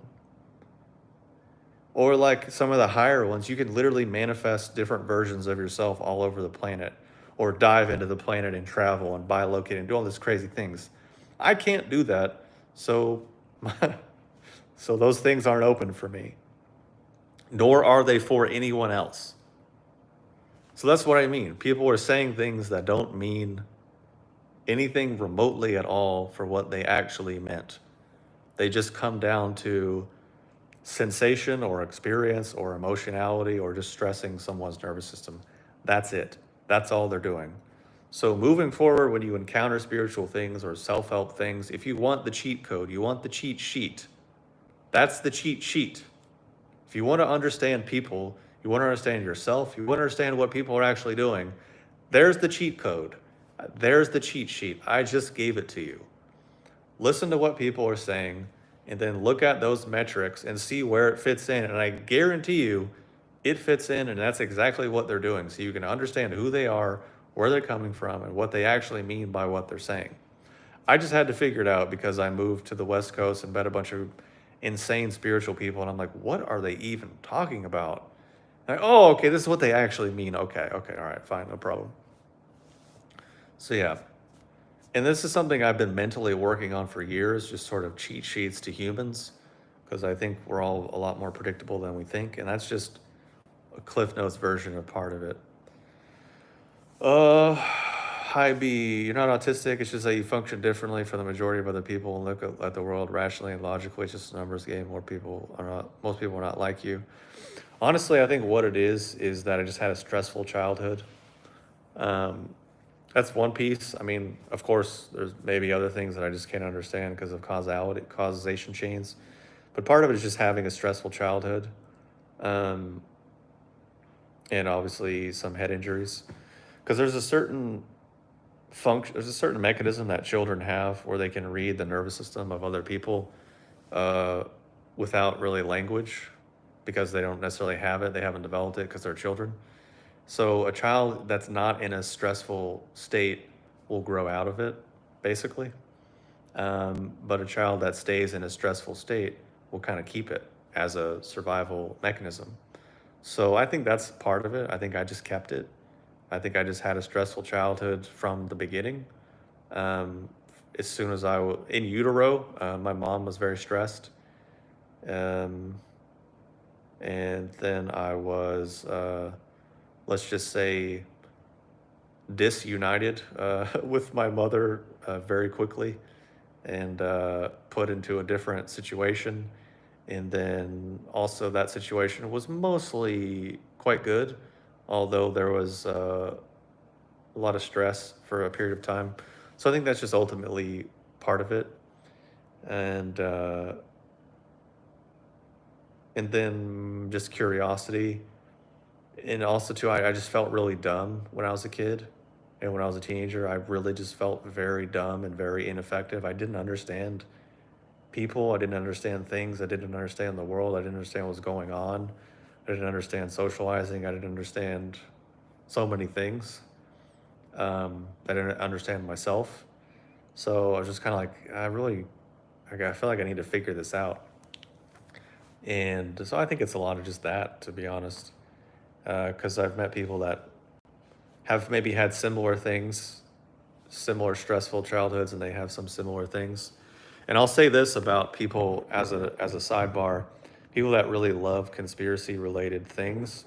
I think it's a similar thing to where their system, for whatever reason, is just addicted to stress chemicals. So they're just constantly taking their brain's ability to like hyper pattern recognition, maybe where patterns maybe aren't. They're just drawing and connecting all these dots. And then they're just really stressed, they're always afraid all the time. And that's just the currency of that world a lot of the time. It's just the world's always ending, the sky's always falling, they are always out to get us. And I'm like, or you're just in a survival state because you're addicted to it.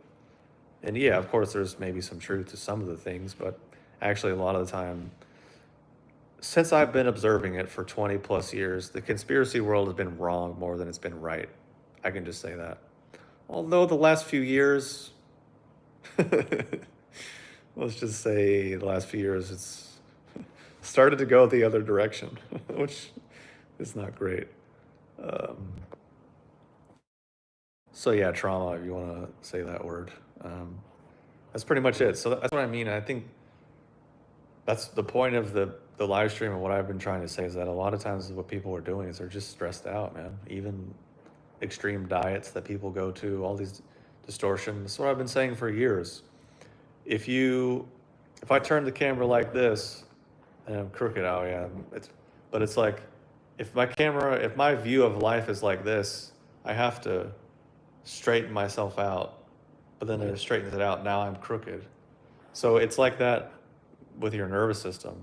Something gets like crooked, so then you have to counterbalance it and then counterbalance it and counterbalance it. And that's ultimately what people are doing. But that's not solving the problem. That's just counterbalancing the stress response to try to maintain homeostasis and equilibrium, which in terms of a natural law, it seems like that's just built into a lot of systems. They try to maintain some sort of equilibrium.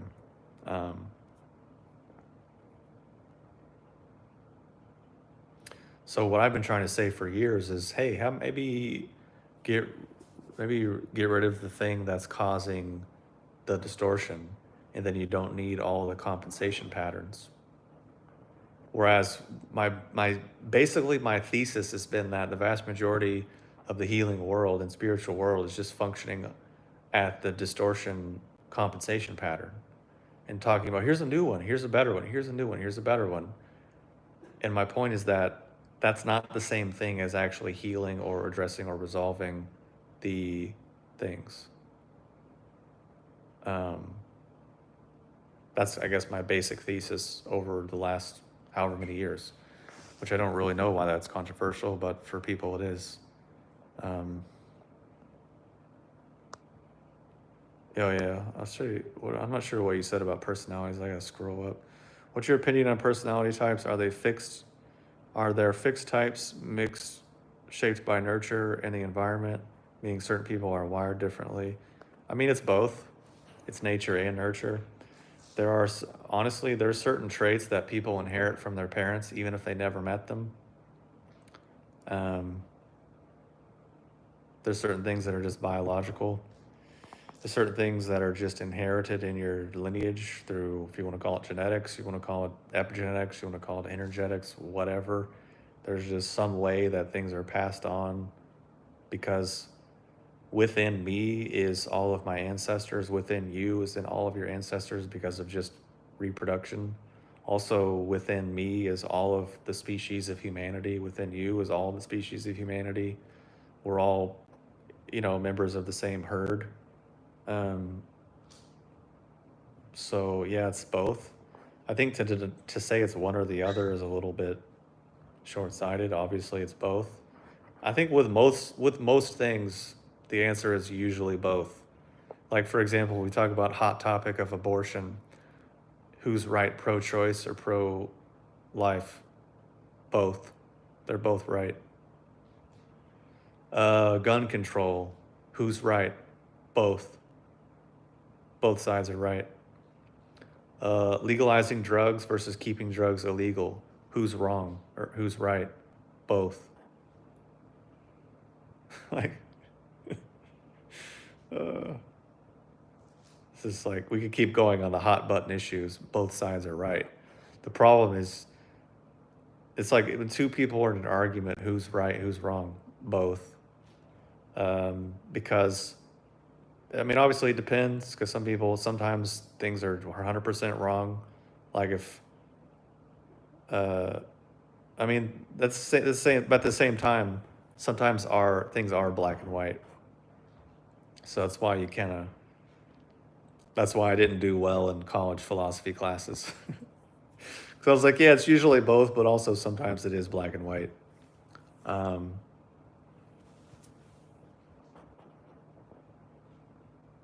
yeah, I mean, that's what I said. We're humans, we have brains. There's ideals we can intellectually abstract, and then there's life, right? So I think that the solution is that, and again, what I've been trying to say for years, I think the solution is to use our human brain to basically negotiate, compromise, um, and find agreements, functional agreements. I think that's what some of the forefathers of at least America and some other countries were trying to get at. Like, hey, rationality and these things and the rule of law, it can be very great and useful and can function well. And like maybe we can use our human rationality to create a better world. Um, yeah, and sometimes too, I don't know if topics are necessarily that complex, so much so that people are just confused.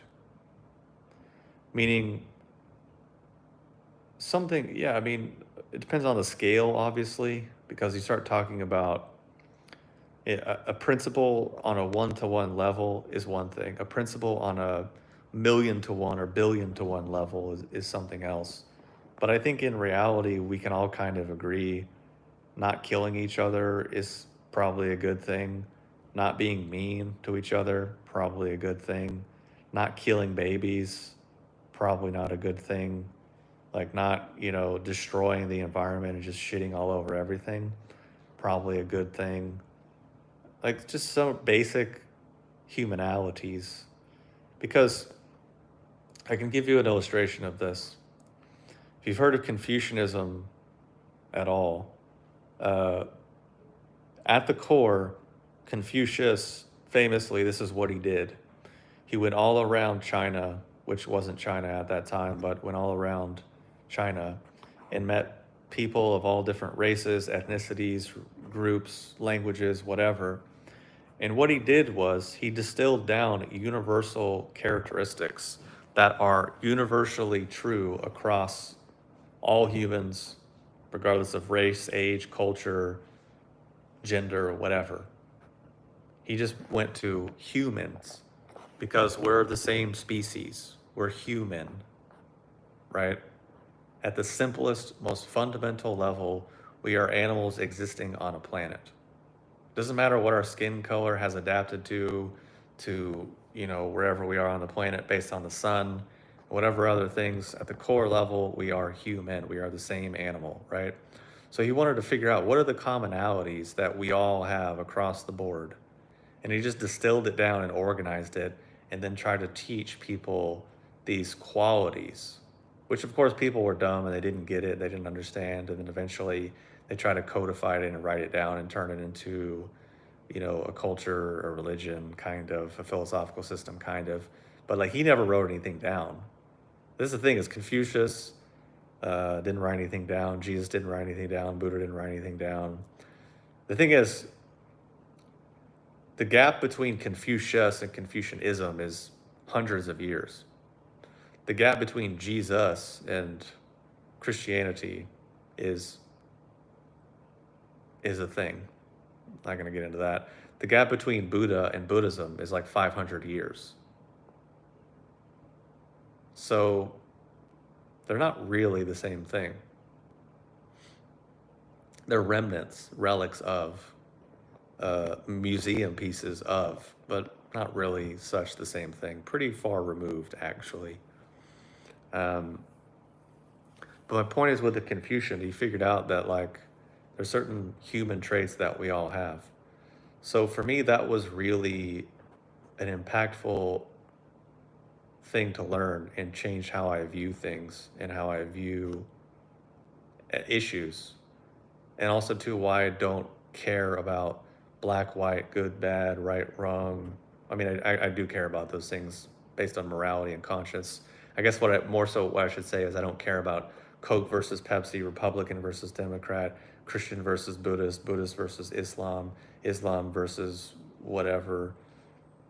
To me, that's just doesn't, it's all kind of beside the point. And even too, dealing with people. I don't care, oh, you're black, you're white, you're yellow, you're brown, you're identifying, you're whatever, you're male, you're female. It doesn't matter, you're a human. I think people forget that. They lose these basic things about our life. And I think that causes a lot of problems, causes a lot of disconnect internally and externally.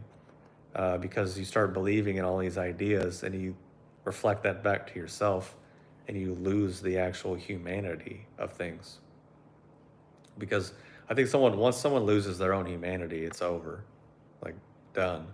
So my point in why I'm saying all that is people exist in these polarities, hyper emotional, and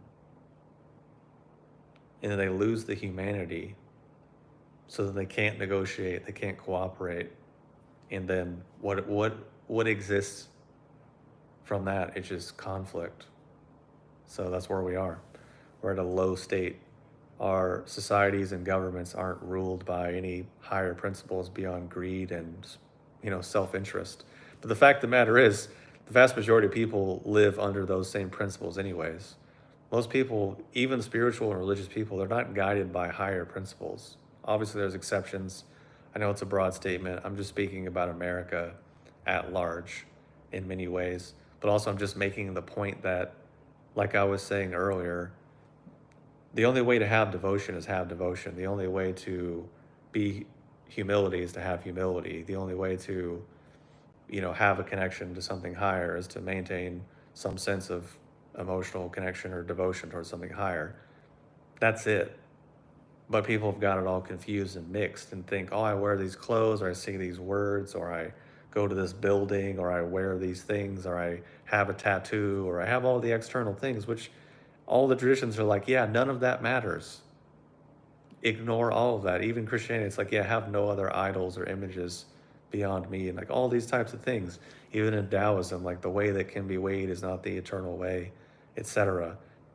Obviously, there's more to those statements, but there is an element that is pointing to don't get lost in all of the phenomena. I think probably within Buddhism, they say the same thing, like ignore the phenomena, ignore the feelings, ignore the emotions, ignore the thoughts, ignore the sensations, ignore the desires. It's none of those things.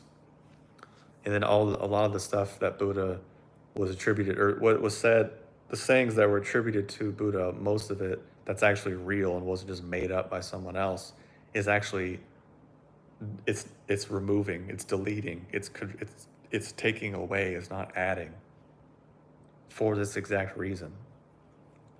But nowadays, people think Buddhism is like, be nice, love people, love yourself, be calm, be kind. It's like, dude, that has nothing to do with anything. That's just ultimately opiates for the masses, is what that is. That's all it is, which is fine. The masses need opiates. People have hard lives. They need to feel better. It's fine. There's nothing wrong with it. It's a different thing. Let's see. That was a long rant. But yeah, nature and nurture, definitely both, to varying degrees. Let's see. I think even political issues are not really that complicated. It's just people are confused. Like, I think for abortion, just to use it as a hotbed topic, like when I say both are true, people on the right are basically, they have this really moral position that they're trying to hide behind the Bible from, which if you're going to hide behind the Bible, the downside is you open yourself up to just getting eviscerated because the Bible's full of a lot of death and violence. Christians historically have done a lot of death and violence. And even in our society, there's still a lot of death and violence. So it's like, wait, you're saying it's not okay to kill a baby, but it's okay to kill them once they're old enough to be killed, or they go fight in a pointless war, or get addicted to drugs, or anything else. It's fine to kill them then, but and it's like for some reason for modern Christians, it's like it's okay to kill whoever the media tells you it's okay to kill, but that contradicts your whole thing. So it's like that's not a great leg to stand on logically. And it's like so maybe don't hide behind that. Don't denigrate the Bible or Christianity for your own selfish ends. Just say you want people to not have careless casual sex and be free from the consequences of their actions. That's ultimately what it comes down to. But then at the same time, Christians throughout time and throughout history have done exactly that. Tons of tons of problems there. So that's also not a great argument. I'm basically, in case you're wondering, I'm just going to talk through both sides of the argument and then come back around to why I think both sides have some validity and try to come to a middle point. And again, I'm not giving my personal view on any of it. I'm just talking through the logic to come back to why I said both, basically, which I realize is kind of a personal view, but we'll come back to that. So I think, yeah, they're basically saying like what's going on in their head is they're imagining this world where people are out having all this casual sex and, oh my God, I got pregnant, who cares? I'll just get an abortion. Oh, I have casual sex, who cares? Get an abortion. That's what they're imagining, and that's kind of what they're against, which I think we can all agree is probably not a great thing. Um, and I think we could all agree that maybe people shouldn't be doing that. But the thing is, we can also agree people shouldn't be doing heroin, but people are still doing heroin. So making something illegal isn't necessarily the most effective route, clearly. But then on the other side, the left is basically like my body, my choice, which that's also kind of dumb because it is kind of your body. But I think the problem of the issue isn't what you do to your body, it's what you're doing to the body that's inside of your body. That's the issue. You can do whatever you want to your body, but I think the people are worried about the body within your body. So it's not really just my body, my choice. Because it's weird because it's my body, my choice up until it's vaccine mandates. But yet when it's vaccine mandates, it's not my body, my choice anymore. It's my body, do what the government tells me. It's not my choice anymore. So that's weird. Um, which is weird. All the pro-life people are like, no, you need to get vaccinated. I was like, I thought it was my body, my choice. They're like, well, no, no, no. They're like, I'm a female. It's my body, my choice, but not your body, your choice. You get what I mean? I'm like, no, I don't get what you mean. It's just really fucking retarded. Um, so that's the other thing. But at the same time, I can see where they're coming from, where you don't want the government dictating to you what you can and can't do, because there are plenty of instances in which having an abortion, medically speaking, might be the best option. Unfortunately, yes, it's not ideal. Yes, it's horrible. Yes, no one wants it.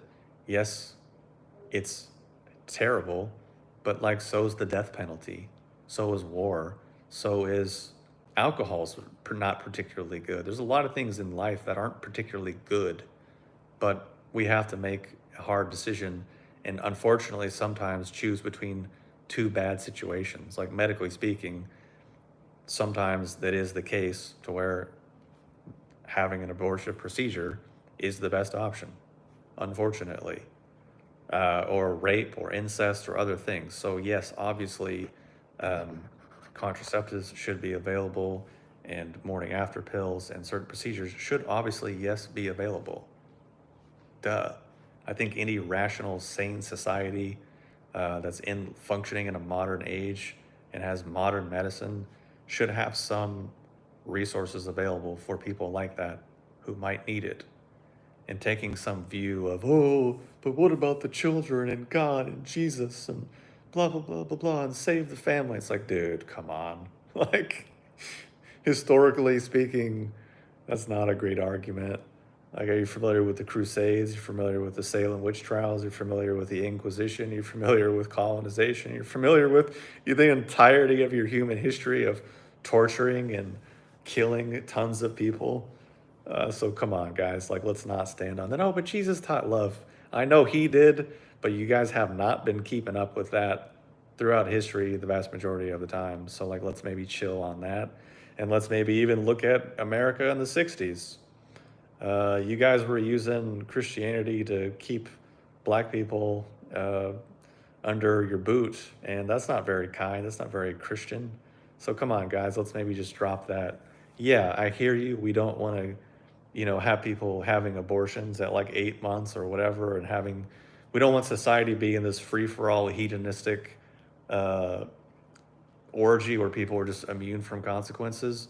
We want to maintain the societal structure of the family, of a two-parent household, because I think logic and common sense could dictate that usually a healthy two-parent household produces better children. Obviously, still there are exceptions to where divorce is the better of two bad options. It's like, what's worse, growing up in a toxic, horrible household and learning that's what love is, or having separation and then learning that that's what love is? Both are bad, but what's less bad? I don't know. We're adults. We have to make a hard decision. Both suck, but that it is what it is. So maybe we can try to learn from our mistakes and make a better decision and move forward. But I mean, that's real life. That's not an ideal. So I think, like I said, both parties have some truth and validity to what they're saying, and also too, both sides are kind of ridiculous in what they're saying because they're just trying to emotionally coerce and psychologically manipulate people rather than function like adults and humans in 2024 and actually just compromise and negotiate and come to something that's actually rational and makes sense and actually works for society, meaning it resolves conflict. Because it's more profitable to keep people in conflict. Oh, I'm pro-choice, I'm pro-life, I'm anti-war, I'm pro-war, I'm pro-gun, I'm anti-gun, I'm liberal, I'm Democrat, I'm progressive. Da, da, da. It's like, cool, just stay in conflict. Stay with your emotionally charged, polarized, small-minded view, but tell yourself you're amazing because you are a human, when in actuality you're just a tribal ape that's not utilizing much of the amazing gift and possibility and potential that you were given in being a human being. All that potential is just going to waste. So you can what? Oh, I feel good. Yeah, but the problems persist. Yeah, but I feel good. Yeah, but the problems are still there and society is denigrating and it's crumbling around you and you feel horrible. Yeah, but I kind of feel good though. I just need my 39 Xanax, 29 Klonopins, 17 Zoloft, 39 Pepsis, 29 Coca-Colas, and watch CNN for 8 hours, but I feel great. Life's amazing. I'm angry and defensive 24/7, but I love my life. Really? Okay. I mean, it's a contradiction of terms, but I hear you. So yeah, that's where we're at. It's unfortunate, but that's just what I was saying. Both sides about that particular issue, both sides, um, and you can go down the line, issue for issue. It's just, I really hope someday people could use their faculties as a human being, um, which again, it has nothing to do with any ism, has nothing to do with being Buddhist or Taoist or Hindu or spiritual or agnostic or atheist or any of those things. It's just being human. That's it. You're a human being. We have these abilities, we have these commonalities, whether we like it or not. And can we jump off from that point rather than just existing in conflict and really just not even scratching the surface of what life actually could be? But anyways, yeah, I don't really want to be all motivational and self-helpy, but that's how I actually feel. Because that's the other thing too. I guess I will talk about this. People will also, because I've talked about two incorrect caricatures people have. People have this third that I'm somehow pessimistic and I hate life and I'm angry and I think everything sucks and I hate everyone and it's all boo-hoo. It's actually the opposite. I'm actually, I just get bummed if I see people squandering potential. What I mean is, you see people like live, laugh, love. Life's a gift. Life's a blessing. It's like, yeah, well, then why are you wasting it by being so miserable all the time? Um, do you like any motivational speakers? No, not at all. 0%. I don't consume any of that. I think it can be useful for people, of course. It's obviously very profitable, but he just stimulates people emotionally. And I think he means well, actually. I think he does come from a good place. I think he is also probably some kind of a sociopath. Um, but I think he's become so good at pretending to be Tony Robbins that he's become Tony Robbins. He's no longer Anthony Robbins. So that his fakeness has actually become genuine. It's crazy to watch and see his body language and see how genuine his fakeness is. Um, but I think he does. I think he does actually help people, and I think he's probably definitely not the worst. At least from what I've watched and what I've seen. I don't know. I don't know the guy. It's probably, yeah. So, whatever. That's the other thing too, is I can say all these things, but ultimately, if something helps someone feel better and feel better about their life and feel better about themselves and feel better getting through their day, fine. I have no problem with it. Maybe that's confusing because people say, oh, well, you just spent an hour criticizing this thing, so you must be against it. I'm not against it at all. If that's what people want to do and it makes them happy and it works for them, cool. I'm fine with it. I'm not against it. I'm not against them. I don't mind. You might just notice I'm talking about logic and cause and effect things. Because they like it and it makes them feel good, it doesn't mean what I'm saying isn't true. And they might not still end up there and be dealing with those things. But if that's what they like, that's what they want to do, that's fine. I'm not against them. I don't care. It's fine. So I think maybe sometimes that's confusing. Well, if you criticize it, you must be against it. No, I'm not. It is what it is. If it makes people, if it gives them something and they like it, fine. Supply and demand. What's the idea or concept that blew your mind the most lately? No idea. Yeah, I don't know. I don't really. I guess maybe probably what I've been talking about. I can't think of anything else at the moment. That is a good question, though. I'll keep that in mind. But I will say, again, I'm not really intellectual. I'm not out exploring ideas. I don't read. I don't research. I'm not listening to podcasts. I'm not listening to conversations. I don't follow anyone online. I don't watch documentaries. None of that. I'm very dumb. I'm very ignorant. I don't do any of those things anymore. Obviously, in the past, I did quite a lot. People got sick from going to a Joe Dispenza retreat, like 10 hours of meditation, like autoimmune conditions. Yeah, because they're not actually meditating. They're just sitting there torturing themselves. Would you like to know what the classical definition of meditation was? Not anymore, obviously, but, and here's how you can tell if you're meditating. This is it. This is the easiest way to tell. If all of your physiological responses stop and you go into suspended animation, your heart stops beating, your lungs stop breathing, and you go into suspended animation. That's how you can tell. I've personally never done that. Yeah, I felt calm. I felt relaxed. I felt placid, serene, but I've never had my physiological function stop. So that means I've never meditated.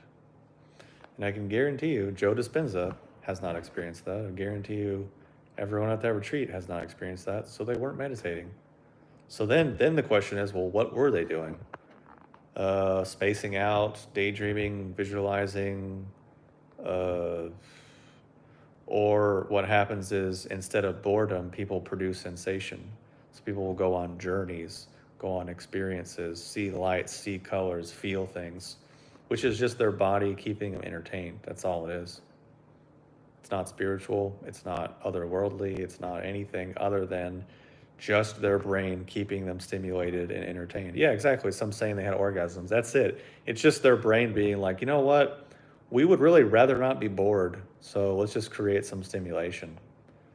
And the thing is, it just to go back to the personality types that someone was asking about earlier.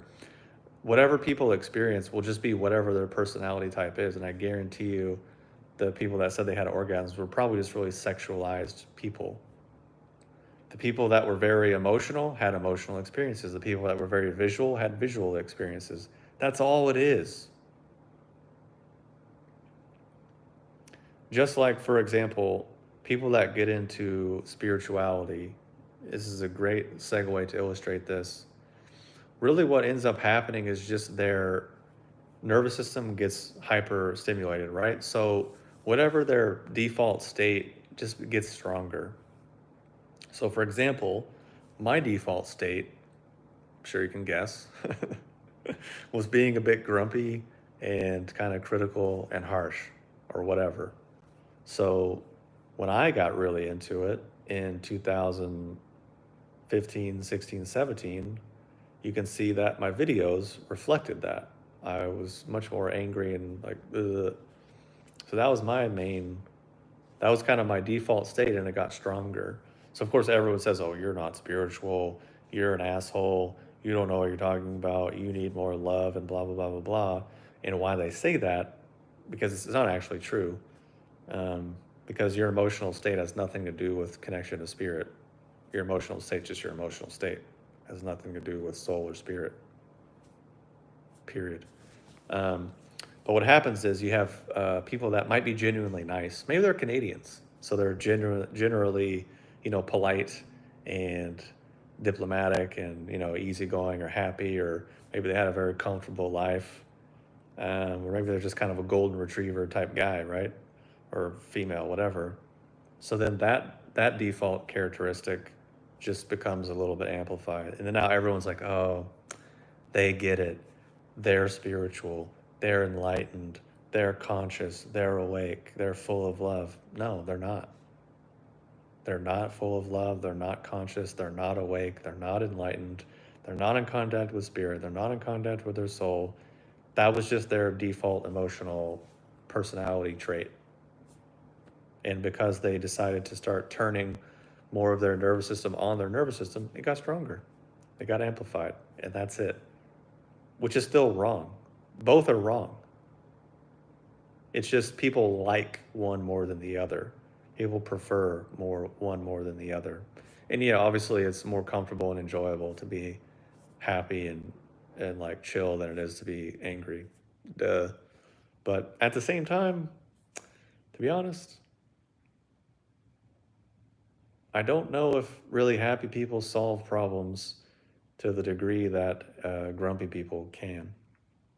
Because anger is obviously, yeah, toxic at a certain point, but it's also a very useful motivator.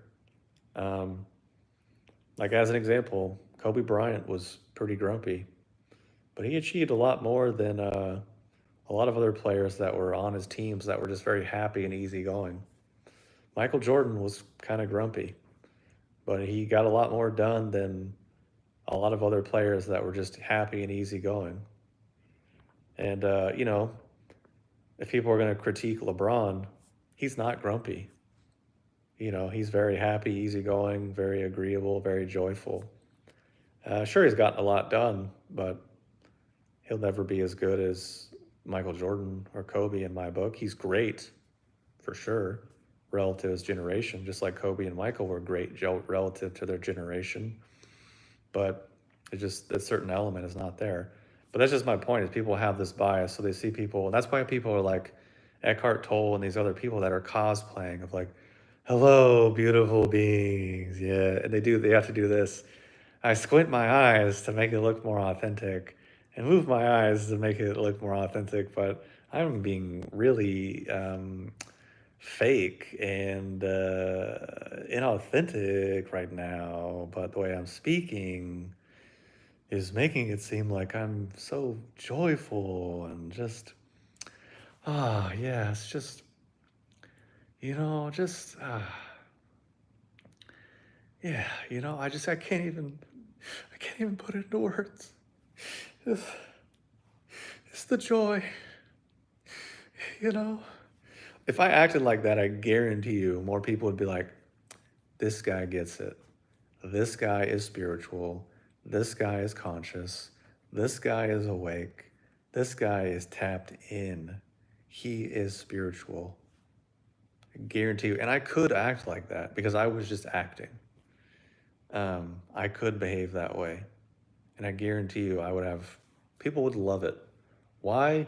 Because it just makes them feel good.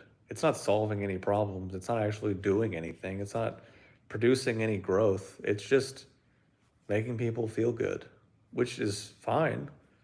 But if we're an adult, shouldn't we eventually grow beyond just wanting to feel good?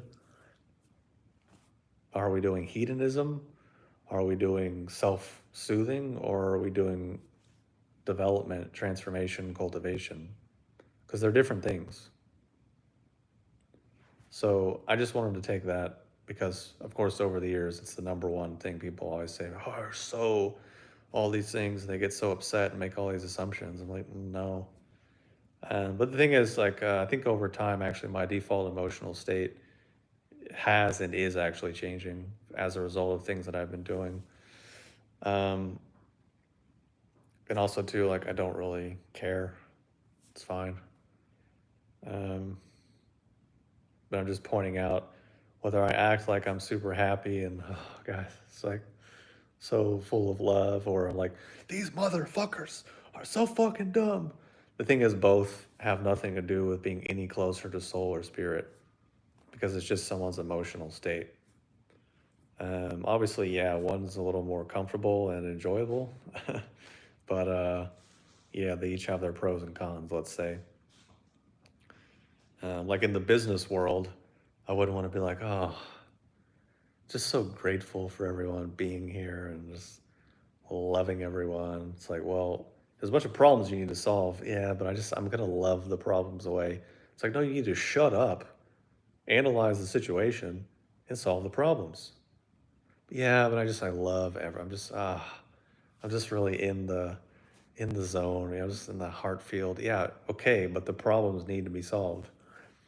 The balance sheets need to be balanced. Inventory needs to be restocked. Customers need to be, fulfilled. Things need to occur. Yeah, I'm just gonna do it in a loving way. And people try to do all those things in this most loving way, but then they get annoyed that they can't. So they beat themselves up, or they just fake it, or they're just really incompetent. So, again, I don't think it's great to be a one sided, one dimensional human being. But unfortunately, I think that's how a lot of people function. But I think,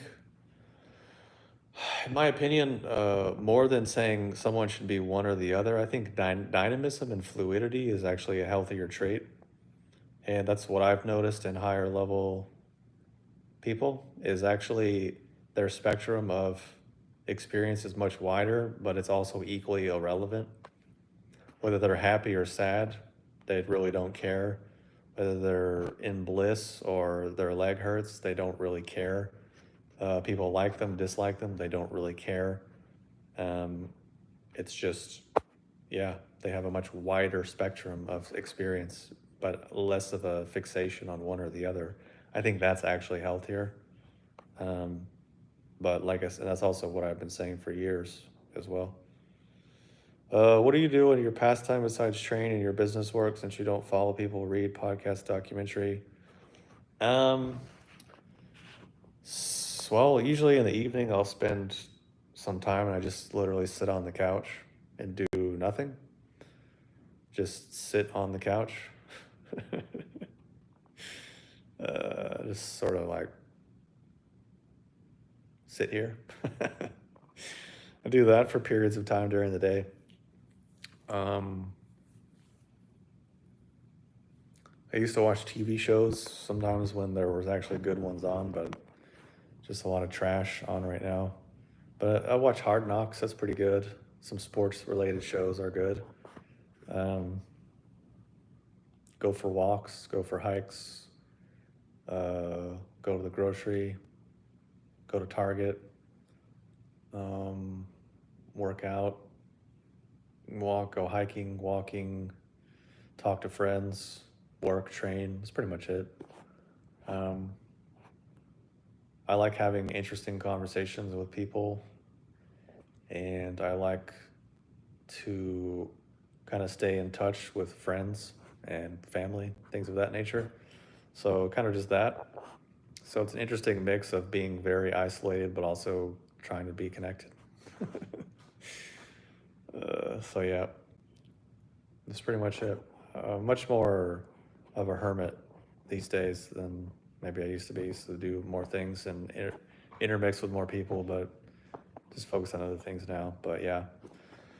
So, anyways, that was a long live stream, man. I really did not mean to stay that long, but people came on and interacted and asked questions. So I'm happy to interject and share random things that hopefully are useful or beneficial. But I'm tired and hungry at this point, so I need to go eat breakfast. But yeah, basically, I think movies and TV shows went woke, so they're mostly terrible, or they're written by AI, or written by people that just are really poor at what they do. It just goes back to what I was saying earlier. Like, people are judging people based on their skin color and their gender or their sexual orientation rather than their actual skill level or merit. And I think we're seeing the results of that in society and why things are declining. Honestly, if I go to a restaurant, I do not care about the gender or race or sexual orientation of the chef. I just want good food. I don't care about their political leanings. I just want a good meal relative to the money I'm paying. If I watch a movie, if I watch a TV show, I don't care about the gender or the race, the sexual orientation, the political leanings of the characters. I just want a good story. I want to be entertained. That's it. If I go to the movies, it's the same. If I don't know. That's it. I don't really care about those aspects. But for some reason now things are reversed. Who cares about the story? Who cares about the quality and the creativity? It's like, here's our political views. Here's our forced diversity. Here's our forced contrived everything, and just ram it down your throat. Hate white people, hate men, hate straight people, get your vaccine, get your booster, love corporations, and just ram it all down your throat. I'm just like, honestly, if the story was actually good, I would maybe be on board with this and I could be entertained by it. But the story is so terrible that it's just, I think you forgot the creative element of trying to get your point across, and instead just got your point across. So, yeah. But that's really the ideology that's being pushed through media these days. Just effeminate men and masculine women. That's really the way things are going, which to each their own. I don't think the results that produces are particularly healthy or useful, and I don't think it's really working for people. But what do I know?